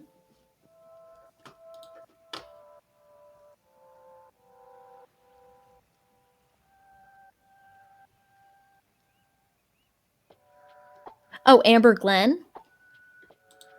Oh, so if I had to guess, I only just saw Amber Glenn. I love Amber Glenn. And Amber Glenn, it's like finally her time. Because Amber Glenn missed out on the last Olympics. She was an alternate and then got COVID. And had to stay home. It was tragic. Amber Glenn is incredible. It's probably also Isabeau, whatever her name is, Livito, whatever. Alyssa Liu for sure. Alyssa Liu for sure will be there. 100% Alyssa Liu will be there. Ilya. Okay, so Ilya I think will take home gold if he doesn't choke. Because this will be his first Olympics ever. And it's possible he pulls a Nathan Chen. Because Nathan Chen, we were all like, he's going to win. He was the first US man to do a bunch of quads like this in his program. And then he got to the Olympics and he was like 18 and he had the worst skates of his life and he placed like 10th. It was really bad. And then last Olympics he won. But I think Ilya will 100% win gold for the men's. He is insane. Madison Chalk and Evan Bates, they're my favorite. They'll obviously be there. I don't know the pair skaters. I don't watch pairs.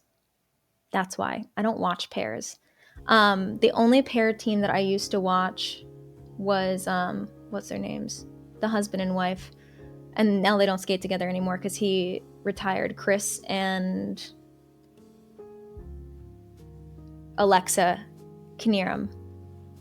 Chris and Alexa Knierim. They retired. He retired. She still skates with a different partner, but shout out to all the pairs. He is unreal. Every time I watch him skate, I'm in awe. I genuinely think Isabeau Levito. Yeah, that's who I think. I don't think any of the US girls are good enough to win a medal. I'm gonna be so honest with you. I wish I could say they were. Maybe Alyssa Liu. Amber Glenn is great, but she is a little inconsistent sometimes with competition. She gets nervous. And I think this being like her first real Olympic stage could put a lot of pressure on her. So I don't know. But usually our US women aren't as competitive as our US men. Like Ilya, he's got a real shot at gold, as long as he skates how he usually skates. But yeah, the UK is not really competitive, Wixie. It's unfortunate. Canada is usually competitive with their ice dance. Where are their pairs? No, their ice dance. Yeah. But for the women, it's always been Russians. It's always been the Russians. It's been the Russians, or it's been the Japanese. Americans never stand a chance. The American ladies are just not it. They're very talented, don't get me wrong, but compared to the other people being thrown in to compete for Russia, no one stands a chance.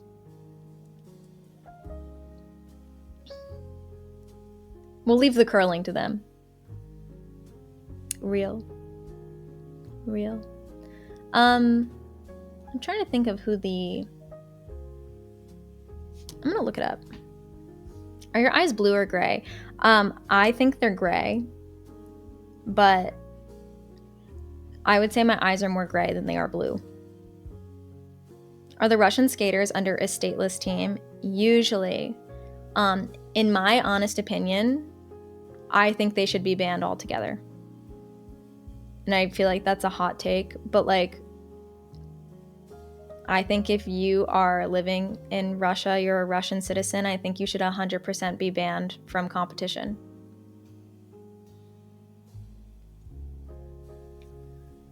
And that's my honest take on that, especially after the last Olympics. I know Russia has been banned pretty much since, like, Russia as themselves has been banned pretty much since, like, Sochi. Yeah, Sochi. They've been banned since Sochi, but like their skaters, they just have like independent skaters of Russia or something. Can you give an LE5 on what happened? What the hell is an LE5? What is ELI5? What the fuck is that? Oh, explain like I'm 5. I've never seen that in my life. Yes, okay, so what happened at the last Olympics is,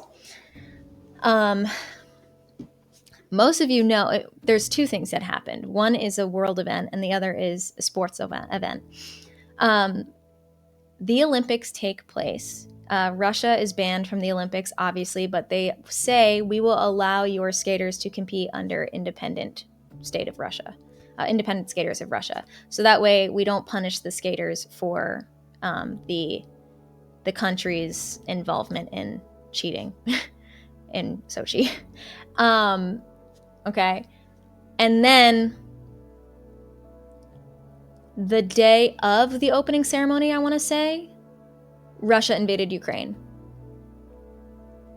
So was it the day of the opening ceremony or the week of the Olympics? Russia invaded Ukraine. So that's the world event that happened. Russia invaded Ukraine. And tensions were obviously very high at the Olympics as well because of this. The Ukrainian skaters that were there couldn't go back to Ukraine. And a lot of them, the most gut-wrenching performance, the Ukraine, I want to say it was either the ice dance team or the pairs team, I can't remember, but they scrapped their outfits and wore their flag colors and had like the most beautiful emotional skate for their country. Oh my God, it was so, like, I'll cry thinking about it. It was so beautiful. So that happened. So we started off the Olympics with Russia invading Ukraine, which is obviously a big no-no. Really, really horrible thing that happened. So that already was very like, when that happened, everybody was up saying Russian skaters should, the Russians in general should not be able to compete at the Olympics because they just invaded Ukraine. And now, obviously, all of the Russian competitors were already at the Olympics. And so then the Olympic Committee was trying to be like, okay, are we going to allow these Russian competitors to compete, given that their government just invaded another competitor's country? What do we do? And then they said, we're going to still allow you to compete. And so they compete for all sports. And specifically in the figure skating community, I will tell you the TLDR.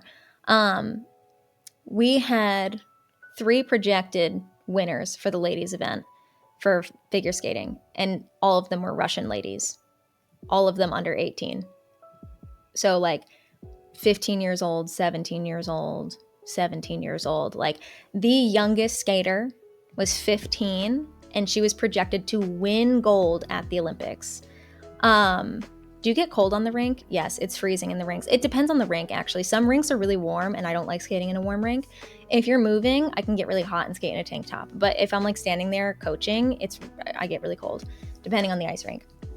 But like when I went to the rinks in Colorado, they were so hot. They were so warm. I hated it. But basically, Kamila Villanueva, if you look her up, was projected to win the ladies event for the Olympics. It was her first Olympics. She's 15 years old, Russian skater, insane skater, beautiful. And these girls are popping quads, which a quad jump is you're in the air and you rotate 4 times. That has never really been done in the women's event ever. Because physically speaking, women should not be able to do that. Just physics. Men have quads because men can jump higher and they can rotate faster and they can jump higher. They have more power because of the actual male physique. Like I'm talking about biological male physique allows them to jump higher and faster. There's more power. Whereas women, it's a lot harder and your center of gravity is off because your hips and everything. Biological women is what I'm talking about. And so quads have never been a thing. Now, the big controversy that happened is that Kamila Villanueva, right before she competed, or she competed the short program, I think it was. I'm trying to remember the order of events. She competes the short program, she's in first. And because there's 2 programs, your short program and your long program, you compete them on different days. And then you get an average of the 2 scores, and whoever wins the average basically wins the event. And then basically there's a huge thing that comes out that she should not have been able to legally compete at the Olympics because she failed a drug test for a competition prior. They had delayed the results until after the Olympics started, which was super weird. It was like very like that should not have happened. But they couldn't get their hands on her drug results, and then it turned out she was on a medication for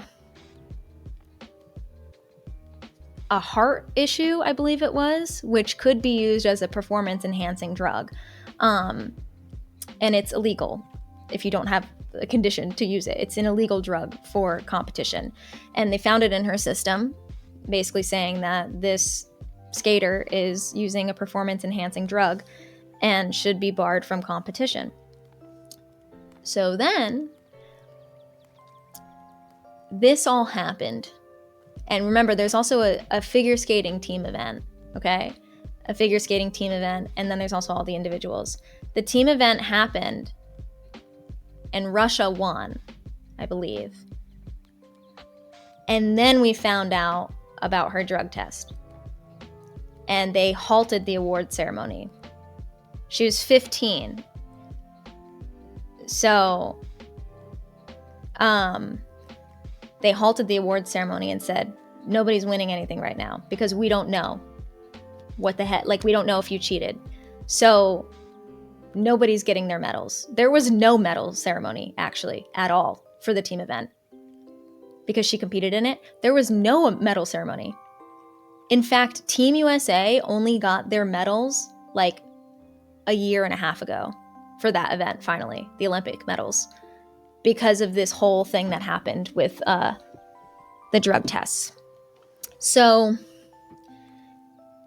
now there's a whole thing. Things get like postponed. They postponed the ladies' event from what I remember. I don't think they postponed it very much, but I believe they postponed it a little bit to figure out, do we let Camila skate her long program? What do we do? And they had to have huge Olympic committee meetings, all this stuff. It became a huge global story. And Camila was getting so much backlash, which is insane when you think about it, because she's a minor. If a minor is being given medication, that is abuse. That is child abuse. She is not taking performance-enhancing drugs of her own will. And I'm sorry, especially if you're living in Russia with these Russian coaches, you're not just doing that, like you're being forced to do that. And that's a given, because who her coach was, Eteri, every single one of her skaters, Eteri's team, has been like permanently injured by the time they were like 19 and can no longer compete or skate or jump or anything. Like Evgenia Medvedeva, if you look her up, she came in second in the Olympics in 2018, maybe, I forget.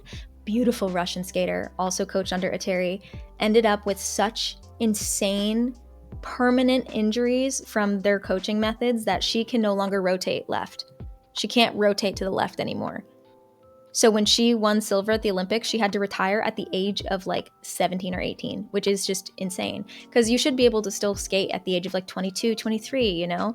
25 is like the oldest lady they had in the event, which is crazy because 25 is so young. But like for figure skating, it's so old. So long story short, they let Camila skate in the long program. Everyone's pissed. It is the craziest ladies event I've ever watched in my life to date. Camila skates. She has like 4 falls. She has the worst skate of her life, basically. And she comes in 4th. And everyone's basically like, did they tell her to throw the competition so that there would be less eyes on Russia? Because then in 1st place was another Russian girl. 2nd place was another Russian girl. And 3rd place was Kaori Sakamoto, not from Russia. And that was like, everyone was like cheering, being like, everything's restored because we have Kaori Sakamoto with the most beautiful skate. And oh my gosh, and she was beautiful and it was fair. Now, the award ceremony of the ladies event was the most insane thing I've ever seen in my life. This is what I'm talking about now. So now we have the medal ceremony. Camila is crying because she had the worst skate ever. It was the most insane thing to watch live, Carol. And yeah, cameras were following them around, and we had Johnny Weir, who speaks Russian, so he's translating for us on what the girls are saying. You had Alex Trusova, who came in 2nd, who's now, by the way, a mother. She was 17 at the time. She's like younger than me. She's a mother now. She has a baby. And then you had, I forget her name, who came in 1st. And they're both like 17-year-old, or they're both young girls. They're both children. And they both won 1st and 2nd place Olympic medals in their like 1st Olympic events. Alexandra Trusova is throwing the biggest tantrum you've ever seen in your life. She's red in the face, crying her eyes out, screaming at her coaches saying, I hate you. I hate you. You set me up. You did this to me. You knew I wasn't going to win, because they all had the same coach. And the coaches basically were like, Camila will win. This other girl will come in 2nd and Alex Trusova will come in 3rd. That's basically what they thought. And she's like, you set me up. You knew I wasn't going to win. You did this to me. I hate you. I'm never skating again. I hate you. Don't talk to me. I'm never skating again. I'm quitting figure skating. And this is before the award ceremony. Like, they're trying to get them on the ice, and she's screaming, crying. And then the girl who won her 1st Olympic gold medal is sitting there holding a teddy bear, and not a single person is congratulating her. She's just alone. And she's standing like this. And they're comforting Camila, who's crying. She had the worst skate, and the whole world is looking at her, calling her a cheater. And the 2nd place girl is crying because she didn't win, and they're comforting her. And then the girl who wins her first ever Olympic gold medal is just sitting there like a sad puppy, and not a single person congratulates her. It was the most heartbreaking thing I've ever seen in figure skating. It was so bad. And then Kaori, oh my God. And she was like the only thing that made that event better, because we were all like, oh, someone's happy. Won her bronze medal.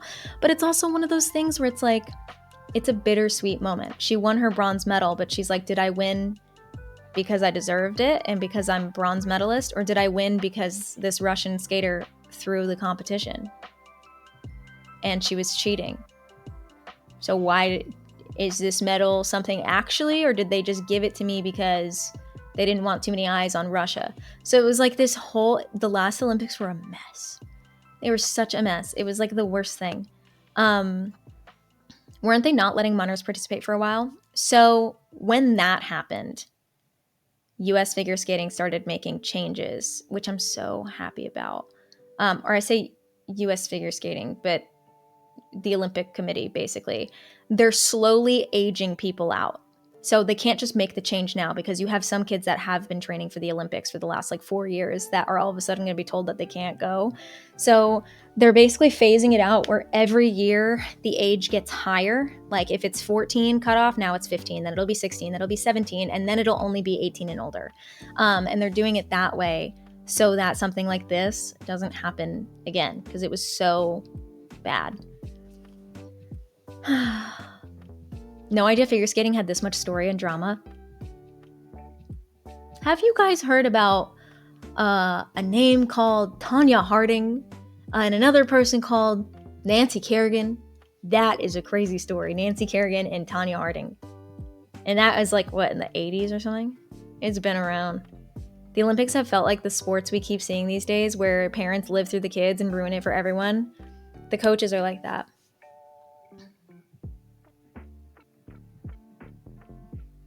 So it's actual women in the women's competition. Exactly. And I've always been like, you have a junior Olympics. If you're under 18, you should be in the junior Olympics. I really think the Olympics should be 18 plus. And I say that, I've been saying that for years, because all it causes is child abuse. Especially in a place like Russia. It's been historically bad for kids there. You know? It's been historically bad. Like it's been a constant thing that's been happening forever. So, how did she cheat? There's still no evidence of it, I don't think. I think it ended up, I don't remember what they ended up doing. Like the trial went on for so long with the Olympic Committee and the skating, international skating. It was just, I don't even remember what they ended up doing. I think they like banned her from competition for like a year or something. It wasn't that bad. I love all the drama of the Olympics, but I hate the abuse of the minors. Well, yeah, it's bad. Like Camila did not deserve any of the backlash that she was getting last Olympics, because it's not her fault. She's 15 years old. If she has a drug in her system, that is because of the adults around her gave it to her. And probably didn't even tell her what it was for. They probably just like, take this, it'll make you stronger. You know? Gymnastics too. The other thing about some of the Russian teams is that if you look at the Russian girls, they're tiny. They're little. They're not like, sorry. You'll also notice they're not like developed. Like they don't look like they've hit puberty even though they're 17 years old. Because a lot of these coaches put them on hormone blockers to delay their periods and throw it off so their bodies don't change. So when they're smaller, they can jump higher and rotate faster and land their quads. And the way they teach them to take off in jumps is really dangerous because it causes back injuries. And that's why a lot of the Russian skaters end up with permanent injuries like that. And that's why like Evgenia can't twist to the left, because that's where you take off. And they have them start twisting their bodies before they even take off, which is a really dangerous way to teach jumps. Is there some way to punish and hold the coaches accountable for stuff like this? Because it's just like you say, it's abuse. I don't even know. Because it's Russia.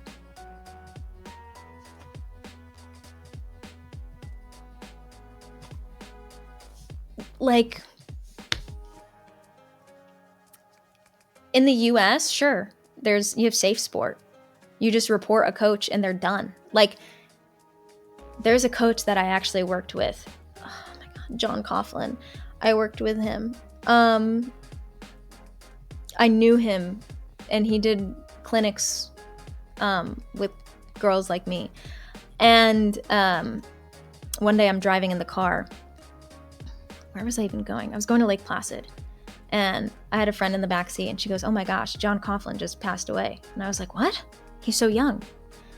And then we found out, a whole story came out about him where he was accused of sexually abusing minors that he was working with. And he was suspended from US figure skating immediately. And they were going to investigate through Safe Sport, and he took his own life. And that's what happened. And it's unfortunately something that's very common, not just in the skating industry, but like in the sports industry in general, like gymnastics. You saw it with the doctor, right? It's very common. It's something that happens very often, unfortunately, which is why as a coach, it's really important for you to understand like the signs and know when to report. Even if it's something that seems so minute, like report it anyway. It's better to report and find nothing and realize it was no big deal than to not report and something bad happens, you know? It's more up to the countries, I would say. Exactly. So that's why I'm saying, I'm like, it's in Russia, who is bombing Ukraine. They're not going to care about it. They're not dealing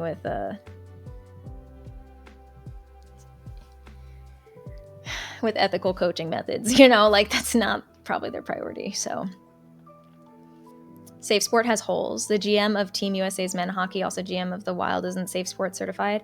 Yeah, it does have holes, I would say. Like, it's interesting because, like, I don't know.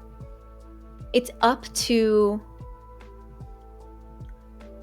the teams and the facilities to keep up with your Safe Sport. Because when you think about it in the US, right, there are so many coaches in the US. And it's all done on an online system. So I would log into like US Figure Skating and complete my Safe Sport certification there. And I know I completed it. But like, there's no like real person from US Figure Skating that's gonna like go through every single certificate to make sure. All it'll say is if I log in, it'll say, "Oh, you were not compliant because you were missing this." And I'll say, "Oh shit," and I'll do it myself. But unless my rink stays on top of that, no one knows, you know? So it's like my rink stays on top of it. They'll be like, "Hey, you cannot step foot on the ice unless you are compliant, unless you do this, unless you do that, unless you sign this, unless you finish this. You cannot step foot on the ice. We will remove you." Like, it's dependent on the facilities and the skating directors to make sure that their coaches are compliant, to make sure that you don't have anything like that happening.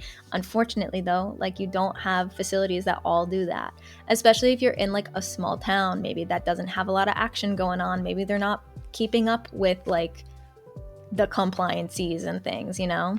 The price of gold isn't available at the moment in the UK. What do you mean the price of gold?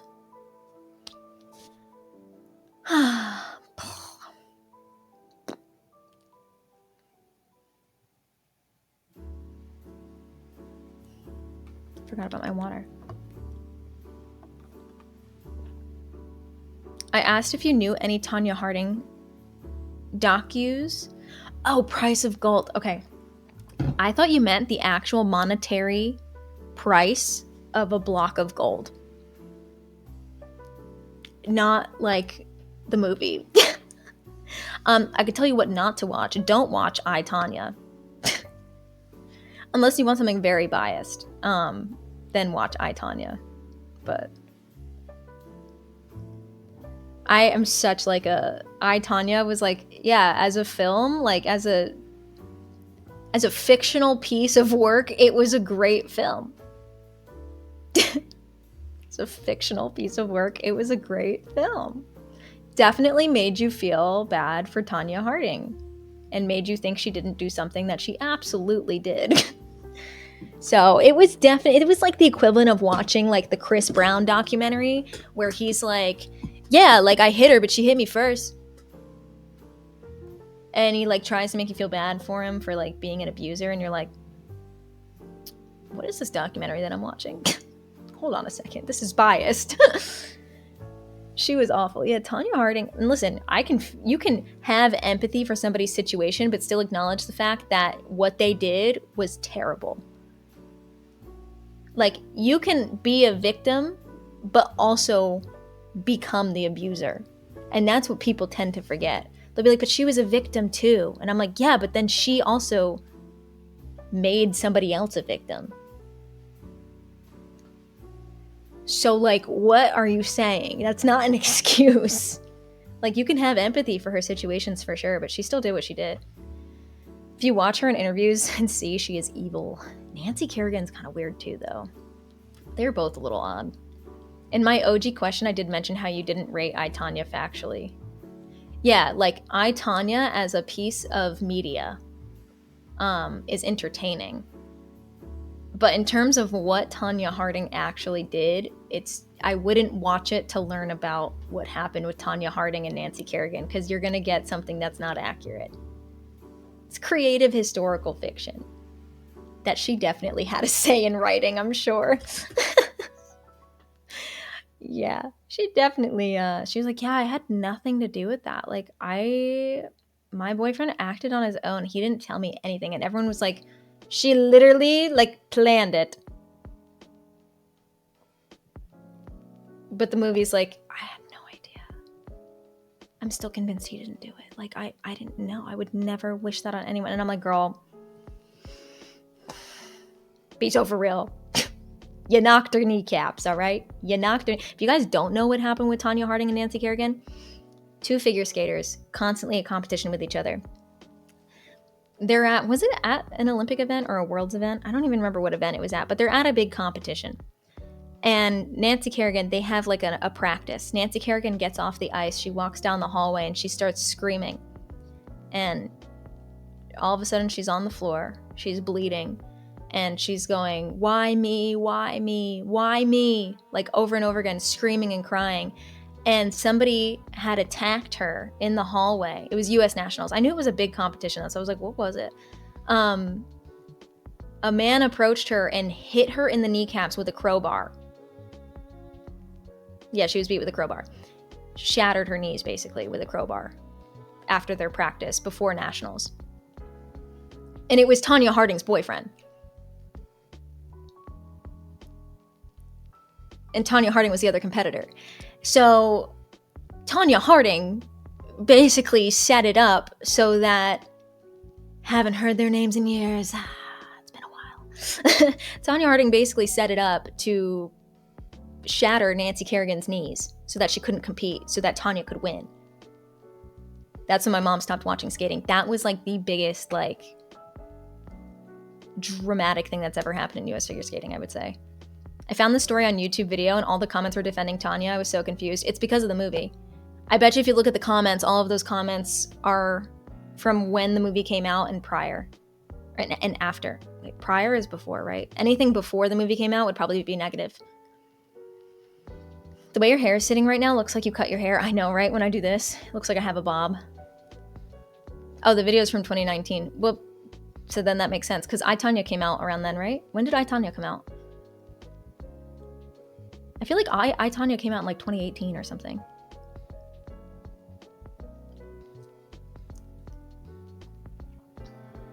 $2017. So yeah, so that's what I mean. So all the comments would be people that watched I, Tonya and think that she's innocent because I, Tonya did a really great job at making you think Tanya Harding had nothing to do with what happened to Nancy Kerrigan.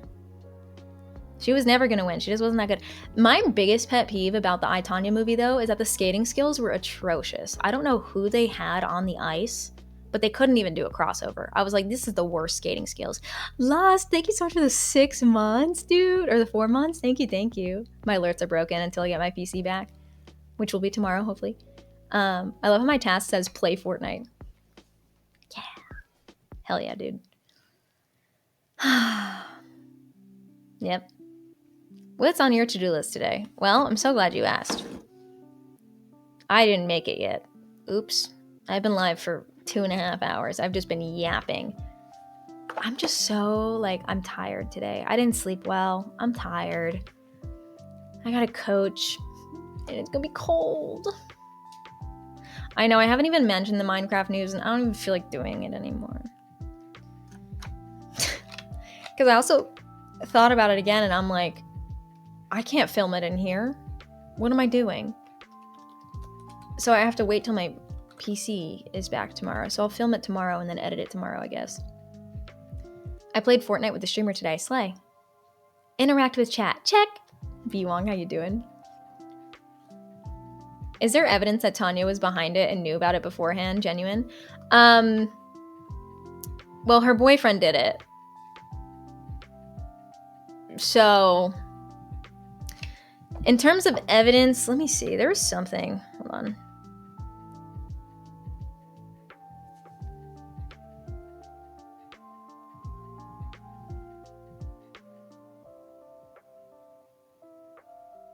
I think someone...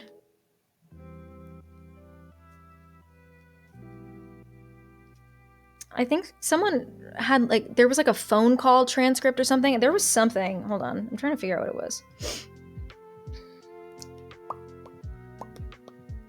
Oh, it was in 1994. Why did I think it was the 80s? Probably because their hair and the dresses. Let's see. They found new evidence in 2016, apparently.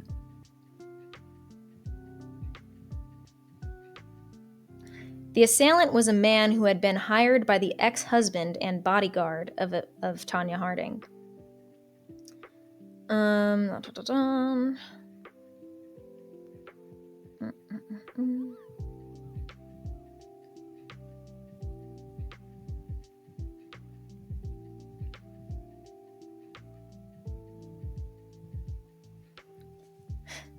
It's so crazy that after all that,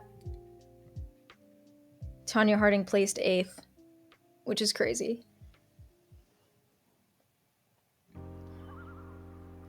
It could have just been him, you know? Yeah, no, for sure, but it definitely wasn't just him.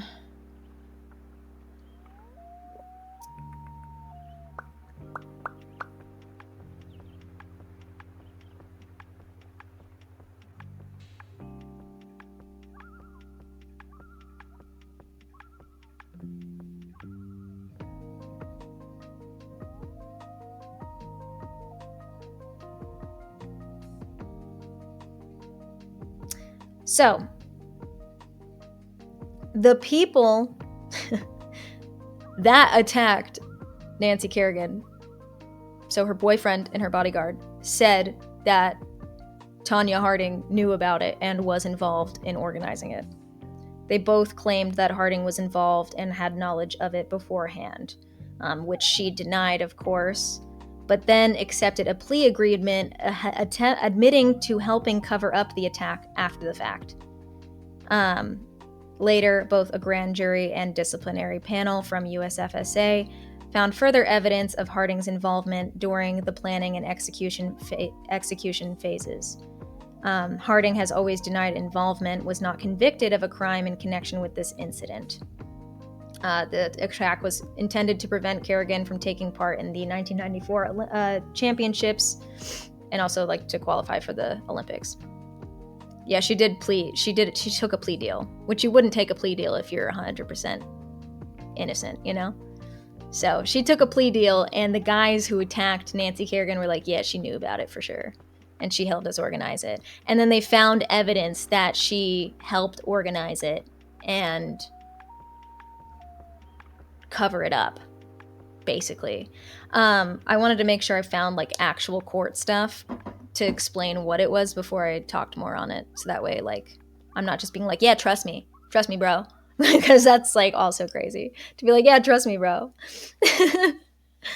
But yeah, it's like, it's when you're like a figure skater too, like that grew up in the figure skating world, it's like a household name. Like you know the story. Like the back of your hand.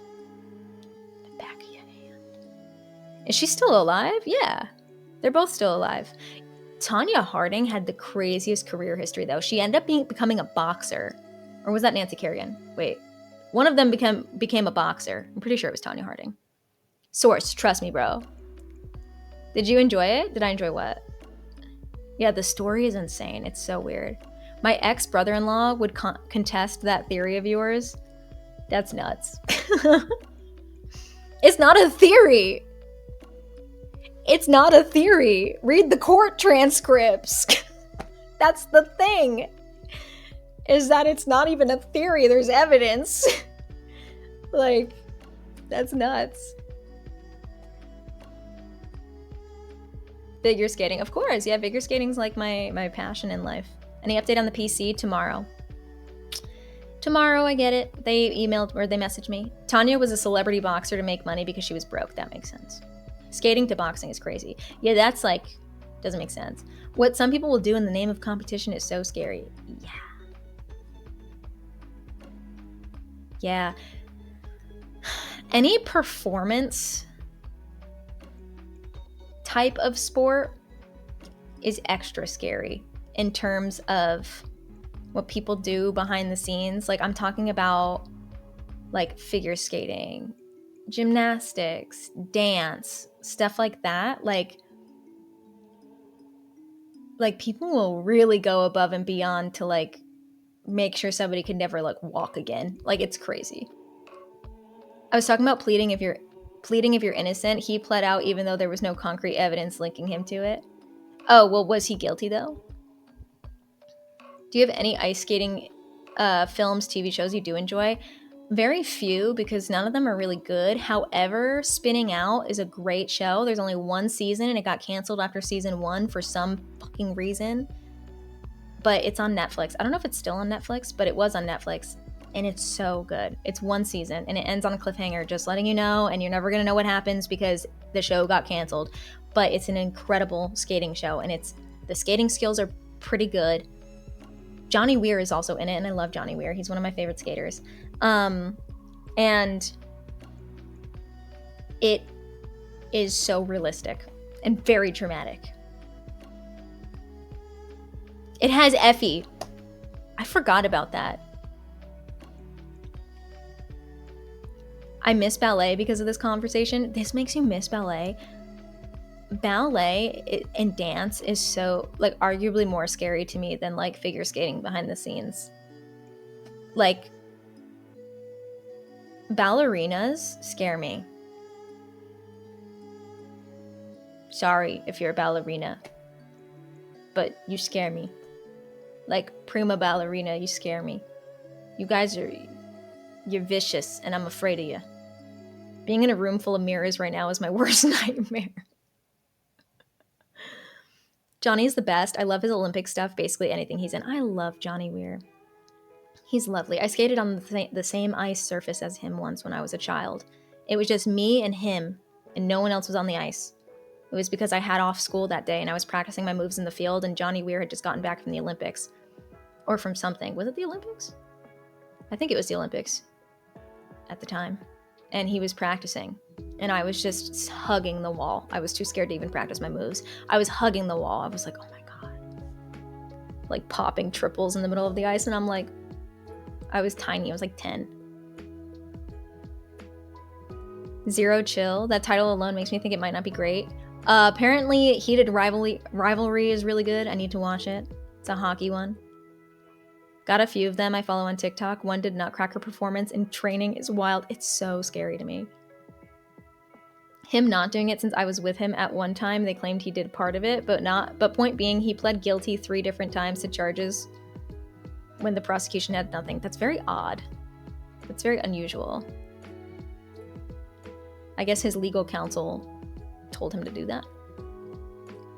Makes me glad that my daughter didn't do dance for long, because I know how bad behind the scenes can be. For sure. For sure. It's scary.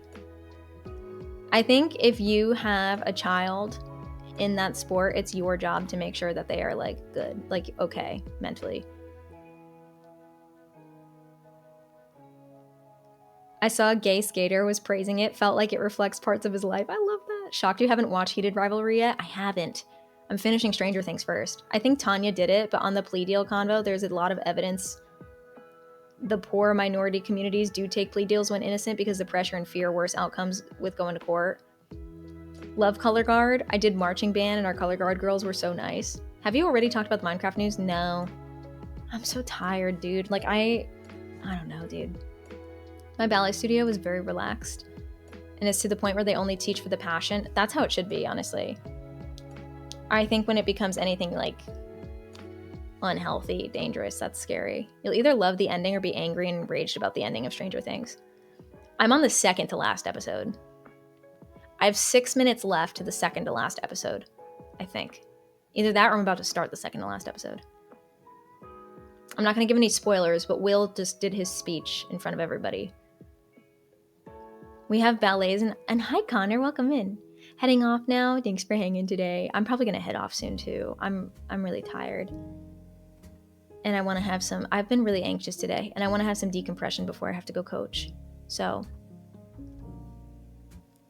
I can give you like the basics of the Minecraft news. Basically, Minecraft is adding craftable name tags. You can craft name tags in their next update. And they're like redoing the babies, like the baby animals. They're like reskinning them basically, and they're so freaking cute. I'm gonna make a YouTube video on it, and that's gonna be the YouTube video for this week. So I'll like give you a bunch of details and stuff then, but I'm like, I was gonna do a huge thing today, but like I'm so tired. The finale for Stranger Things destroyed me. I sobbed like a baby. I haven't actually enjoyed season 5 really at all. Will's speech with everybody made me cry, but I have not really enjoyed season 5 at all. I loved season 4, but season 5 was... Right now it's 4 p.m. for me, Alma. It's very exciting. I'm really excited, darling.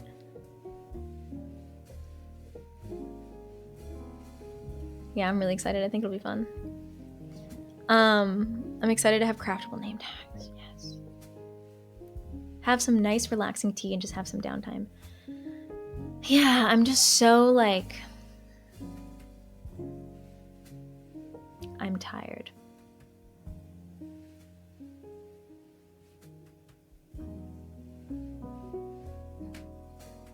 The recipe's so easy as well. Yeah, the recipe is just a piece of paper and any type of metal nugget. Iron nugget, copper nugget, gold nugget, any type, which is so cool. It's such an easy craftable. Take this as a long weekend. Yeah, that's kind of where I'm at. I'm like, I guess, I don't think I'm going to stream tomorrow. I probably won't stream tomorrow. I'm not going to stream tomorrow because I have to go, sorry. Why did I just apologize to my microphone? I have to go pick up my microphone.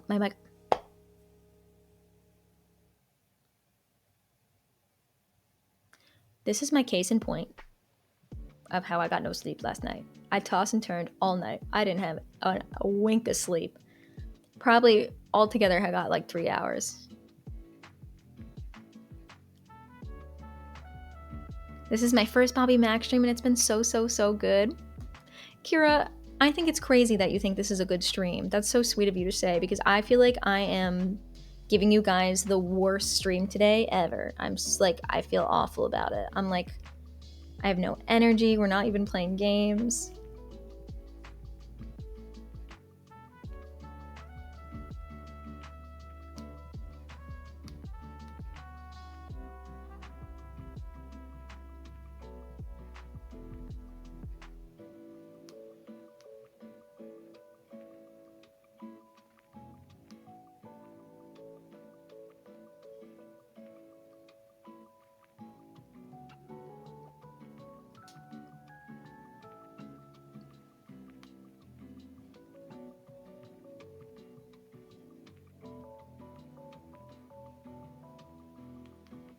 Hold on, guys, really quick.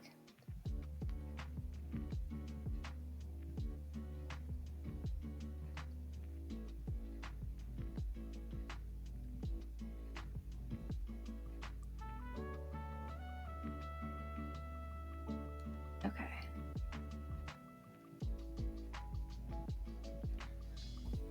Sorry, I had to text one of my students really quick. I've learned so much today and love hearing you people talk about their passions. Isn't that sweet? I love when we all talk about fun stuff like this. I think it's really nice.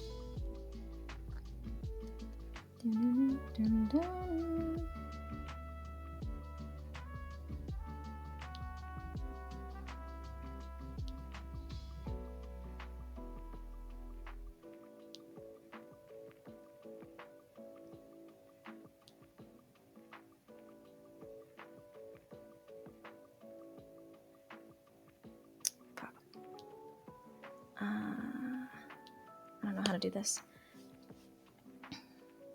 Some of the best streams are ones unplanned, unedited, and with the streamer being genuine. Thanks, Jacob. When you watch Heated Rivalry, please let me know what you think of the cinematography. I almost read that as choreography. I was like, there's choreography in it? If there's dancing, I don't think I want to watch it. Hey, Michael, welcome in. I hope you're doing well.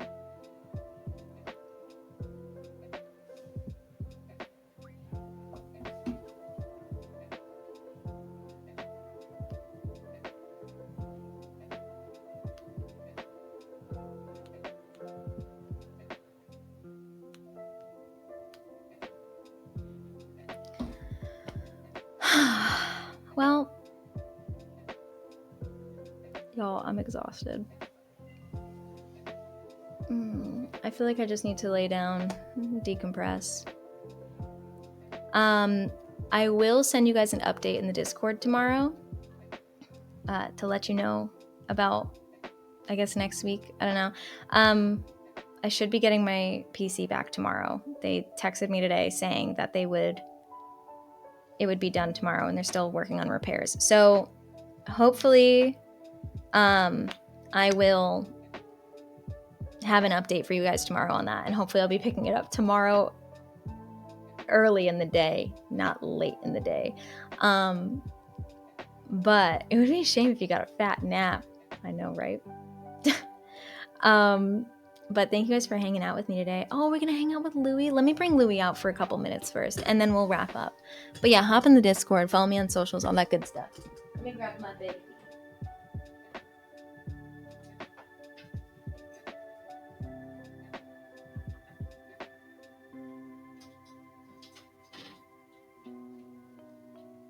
Hi.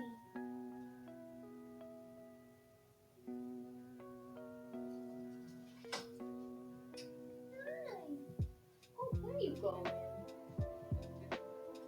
Where are you going? Hello, my little Pepito. Hello, my fat muffin.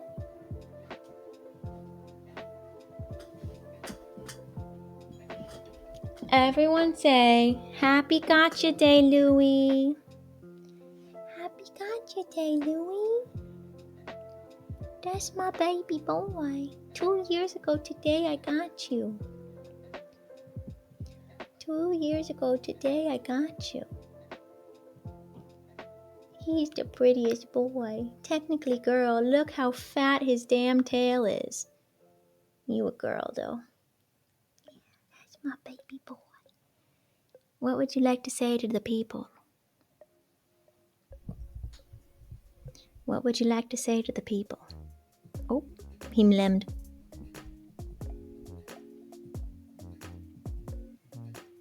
That tail looking so healthy. I take such good care of this boy. His tail definitely got plumper in time for winter. I've been like holding him up against the light to make sure he doesn't have eggs. Louis just asked me to join a cult? Yeah, the cult of Lou.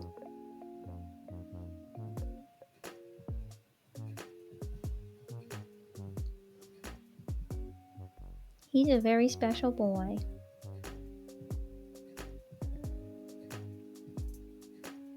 Only a few people were allowed to feed them. Makes sense, they eat bugs, you know. And if the bugs get loose, not fun. Louis has a grin, yeah, they always look like they're smiling. He's like not holding my finger well, and I'm afraid for his little hand to not hold me. Can you hold my finger? There we go. That's better. That's better.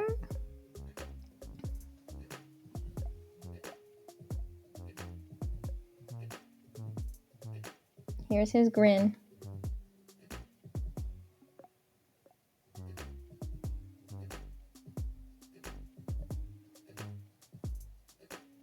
Look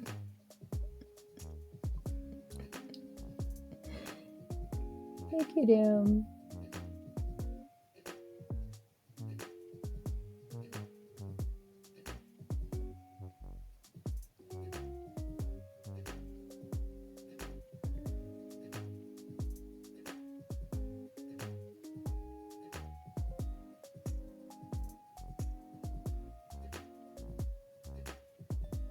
I just got my nails done today. Thank you, Triz. Hi, Faith. Look at his little hand on my finger. I love his little feetsies. We know the true streamer. It's him. Look at his little tiny hands. Aren't they cute? Say hi to your fans. Say hi to your fans, Lou. Look at his little hand, little foot. Look at his chunky little thigh.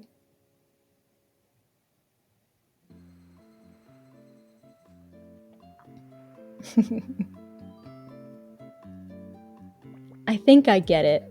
Right? Isn't he cute?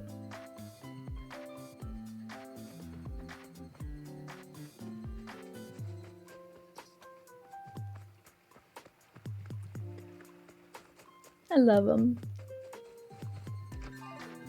Kira, he's my only. Leopard geckos are so easy to take care of. Incredibly low maintenance. The only thing you have to be careful with is like they're making sure that they have the right like setup. But once you have the right setup, they're so easy. Do they poop? Yes, but they are very clean. Leopard geckos will poop in the same exact spot every day. Louis changes it up like once every 4 months, maybe once every 6 months. But he poops in the same spot.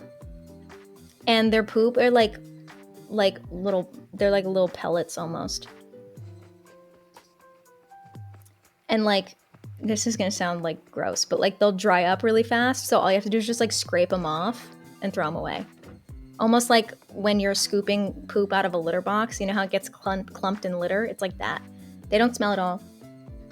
He smells like nothing. You don't smell at all. You're beautiful. You're beautiful. They live in the same spots. They don't really go outside. I assume they don't need like vaccines like dewormers.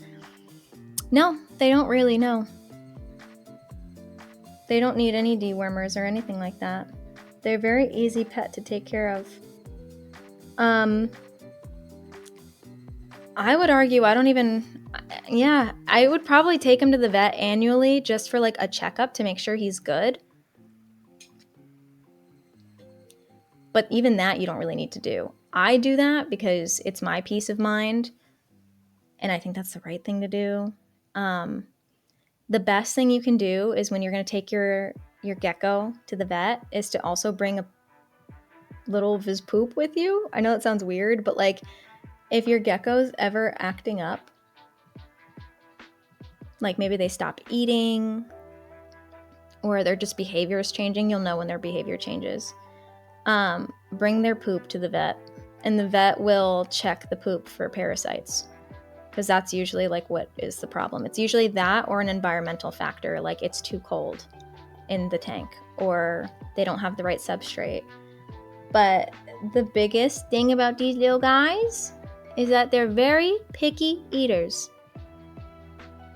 Sometimes they'll just stop eating for no reason, and it's because they decided, I don't like dubia roaches anymore, Mom. It's like if you have a toddler and they eat applesauce every day, and then the next day you give them applesauce and they go, and you're like, what the hell, you love applesauce? And he goes, not anymore. And then you're like giving them everything, trying to figure out what the new thing is that they like. And then finally you figure it out. They're like toddlers. Are you comfortable like this, buddy? He's like, look how he's holding on to me. Sometimes I like letting him sit like this because it like almost forces him to exercise. Because like if I put my hand in front of him, he won't climb. He's just sitting here like this. He just licked me. She's the perfect Fibonacci sequence, baby. What does that mean? What is the Fibonacci sequence again? I can't remember. How is enclosure maintenance? So easy. So easy. So easy. I would say if you want to do bare minimum, okay, which her tail bothers me. Don't say that. She has ears. I have to cover her little ear holes. She's resting her little head on my finger. Do you see her chin resting on my finger? It's cold. The spiral. Oh, the shape of him right now. I get it now. I love that underneath his tail has a perfect white line. Do you see it? Where all the dark connects, but it doesn't quite connect.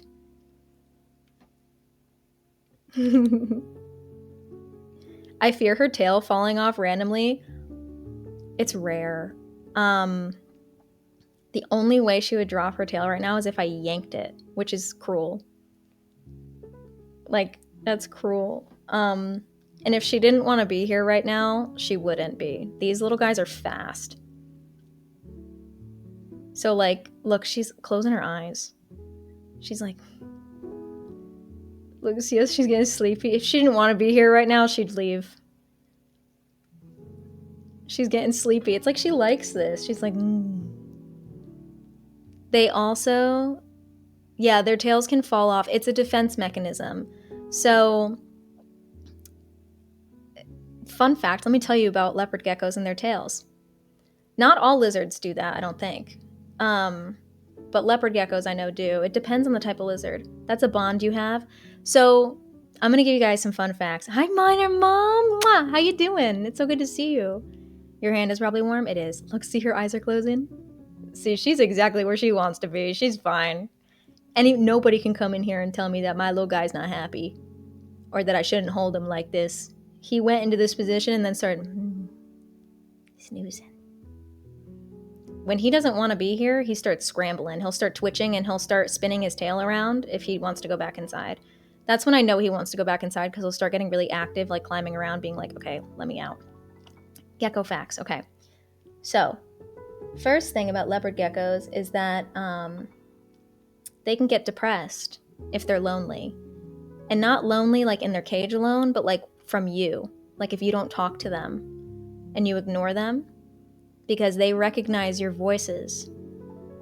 So, Louis knows my voice, which is probably why now that he's hearing me talk, he's getting snoozy.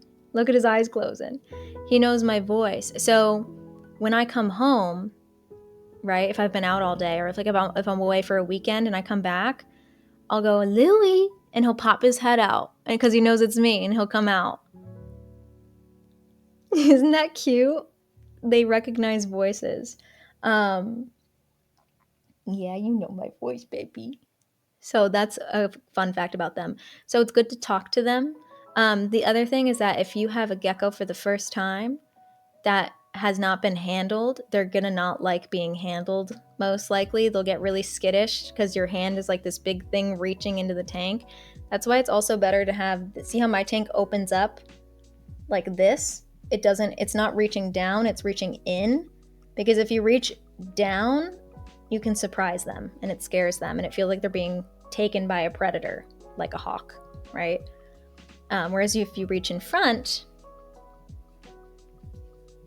they'll climb onto your hand. Louis doesn't always do that. Louis confuses my fingers for food a lot. So if I hold my hand out like this, he starts going into hunter mode. And I'm like, okay, sir, please don't attack my hand. So I have to touch his back so he knows that, and I'll like reach under his belly so he knows I'm trying to pick him up. And then he's like, oh, this is not food. They're putting Gintama on Netflix. I could cry. Maybe I'll watch it. Now with their tails, leopard geckos are known for having very fat tails. And if you'll notice, his tail pattern matches his head pattern a little bit. Right? I hope you have a lovely weekend. Good night, Gastine. Thanks for hanging. You're such a good gecko mom. I love him. Do they like being petted? Not usually. Like if I started touching him right now, he wouldn't like it. He'll start moving around. They don't really like being petted. They don't mind being handled though. you have to almost train them to be okay with being handled, because they won't know what's going on at first and they'll think of it as like I'm being picked up by a predator. So those of you that were around here 2 years ago when I got Louis, you know that it took me like a year to hold Louis. It was like, I think, a full year before I held Louis. Because he did not even want to, anytime I put my hand in the tank, he tried biting me once. And I was really scared. And then, yeah, it was a full year before I held Louis.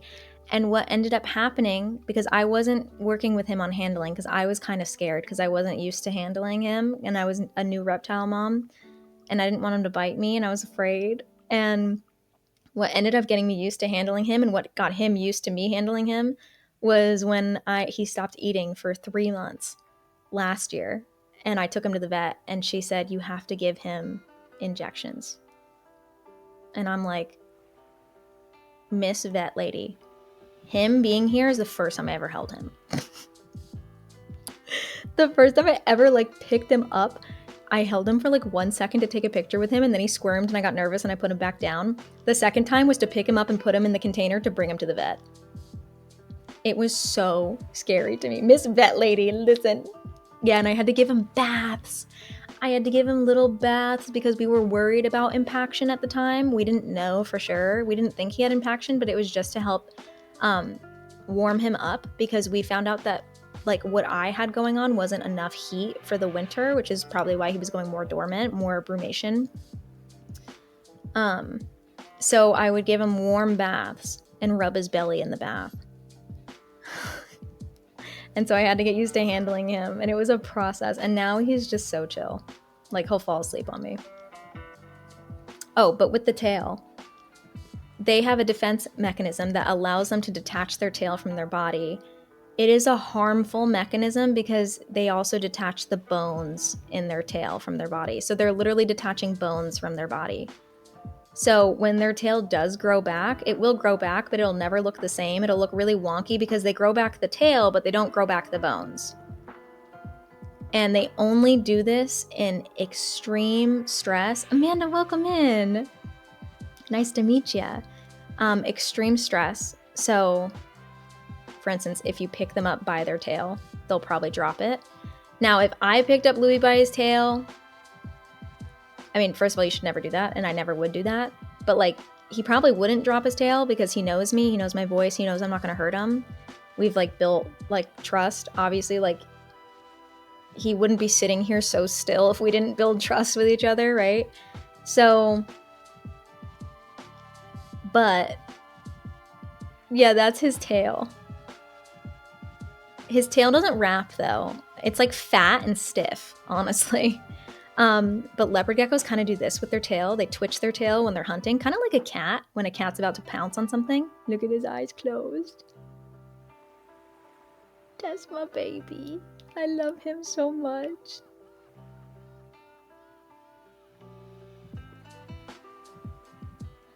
His other eye is just wide open. He winking. But the reason their tails are so big is actually because in nature, they want predators to mistake their tail for their body. That's why his tail is kind of shaped like his body. And the coloring kind of matches, the tip of his tail matches his head.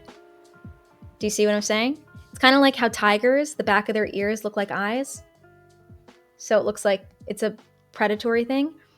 Their bodies are built this way because a healthy gecko, his tail will look like his body. So if he's running, a predator might pounce on his tail thinking it's the body, and then he can detach the tail and run away and save himself. And the tail will keep twitching, which is the weird part, the gross part, but yeah. BRB, while I talk to my gecko, I always talk to Louis before bed. And when I feed him, I always talk to him. I feed him with tongs. So leopard geckos are insectivores. They can't eat anything else other than insects. They can't have fruit or veggies or anything. Their systems cannot process it. They can only have insects. And generally speaking, they shouldn't really eat insects bigger than their head because they can choke. So like those big blue hornworms that you guys think of, you always ask me if he eats them. I don't feed them to him because they're too big and I'm afraid he'll choke. They're also so fatty. and he doesn't need anything fatty. He's already a big boy.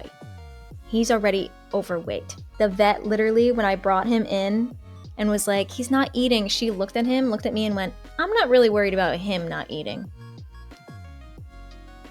She was like, he's a big boy. And also I think he's a she. And I was like, oh.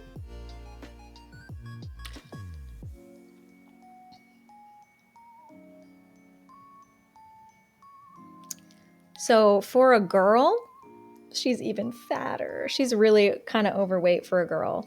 But it's like I am trying to get her to lose weight. She's big for a girl, fat-wise.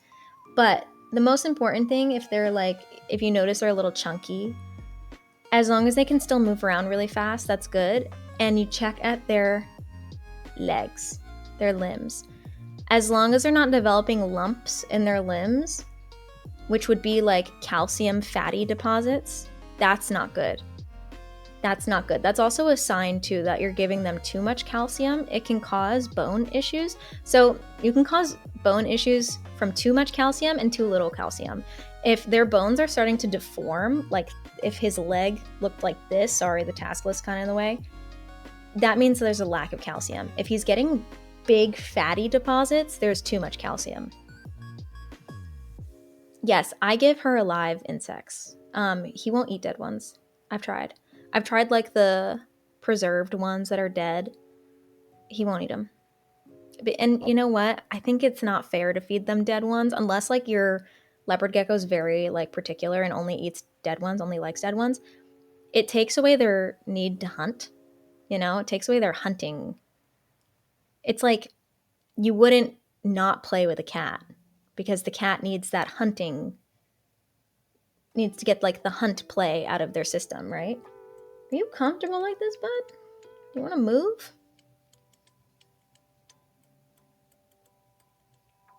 There you go, buddy.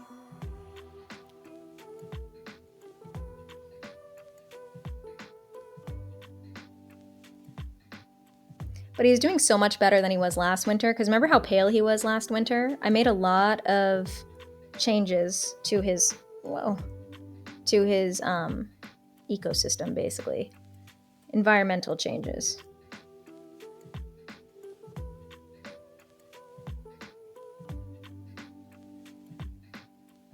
This is also the best way to hold them, is to let them walk in front of you.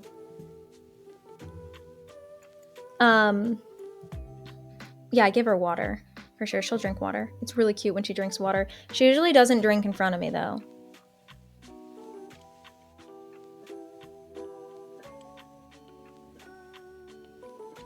Flip her over and look for the hemipenes. Yeah, no, that's how I found out that she was a she. She has no hemipenes, no bulge. She's also small. Like, her length isn't that long, whereas a boy would be a lot longer than her. Okay, this is how I know she wants to start going back. This is when she gets really antsy, where she's like, hey, this is exactly what I meant, guys, when I said if she didn't want to be here, she wouldn't be, because she starts doing this. So it's time for her to go back. Everyone say, bye, Louie. Bye, fat baby. Everyone say, bye.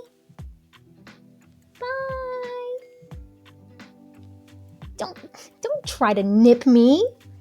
Actually, I don't think you tried to nip me. I think her tongue went out and my finger went in her mouth. Oopsies. All right, baby, we're gonna go put you back, okay? She's gonna try and jump. She does this. She'll try and jump when she gets, like, antsy.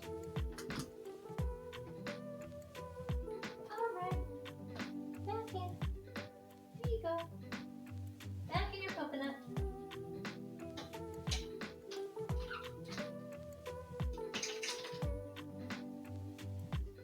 She went right back in her coconut. Did you guys see my finger go in her mouth by accident? I felt so bad. She because they stick their tongues out a lot too, because like that motion where they always are sticking their tongue out, they tell if something is alive or dead by licking it, basically. Which is why you see them licking everything, because that's how they know if something's living or dead.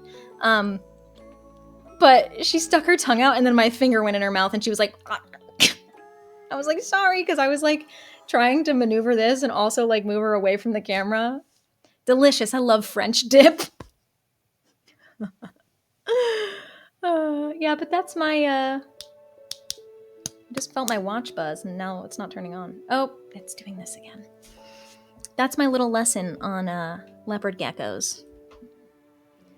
They are very cute and I love them. So that's my Louie.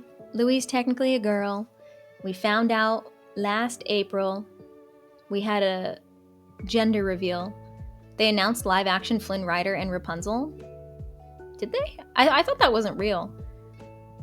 Someone was like, ooh, Sadie Sink is in talks for it. And I was like, I would love to see Sadie Sink. I don't even care if she's a redhead. I would love to see Sadie Sink as Rapunzel. She's so good at everything.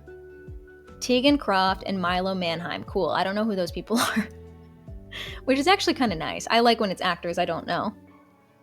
How old is she? Probably about like 2.5 years old. Because when I got her, I would say maybe less. Maybe like 2 years and 3 months old. When I got Louis, he wasn't baby. He was like a juvenile. He wasn't baby, but he wasn't fully grown.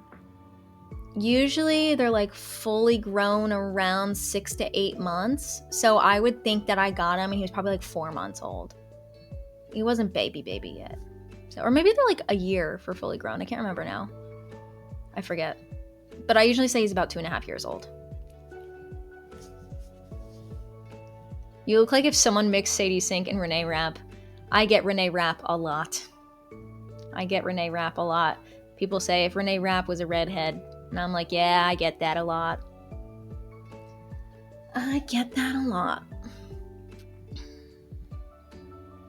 Well, guys, it's been real. It's been fun. It's been real fun. I'm going to end stream now. And I'm going to go get my things together. And eat something and relax. Probably finish Stranger Things as well. And get my desk all cleaned up and stuff for bringing my PC home tomorrow.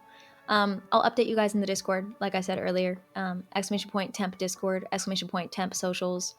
Make sure you guys want to hop in the Discord, hop on in. We'd love to have you. We hang out there. And then also I post all of my stream announcements and stuff there too. So make sure you get all of the details there. Make sure you also follow me on socials. Thank you, Faith. That's so sweet. Thanks for hanging with me, guys. Likely not streaming tomorrow. My PC should be getting back tomorrow. So likely no stream. So I'll probably see you guys again on Monday. But I will release a new YouTube video likely on Friday. If not Friday, then probably Monday. Either way, one will come out between Friday and Monday.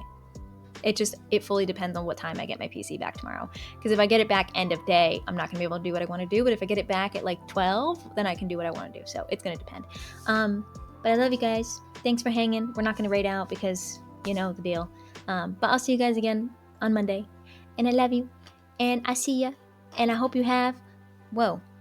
My PC got weird. My Mac. I'll see you guys later. Okay? Thank you for the follow. Bye.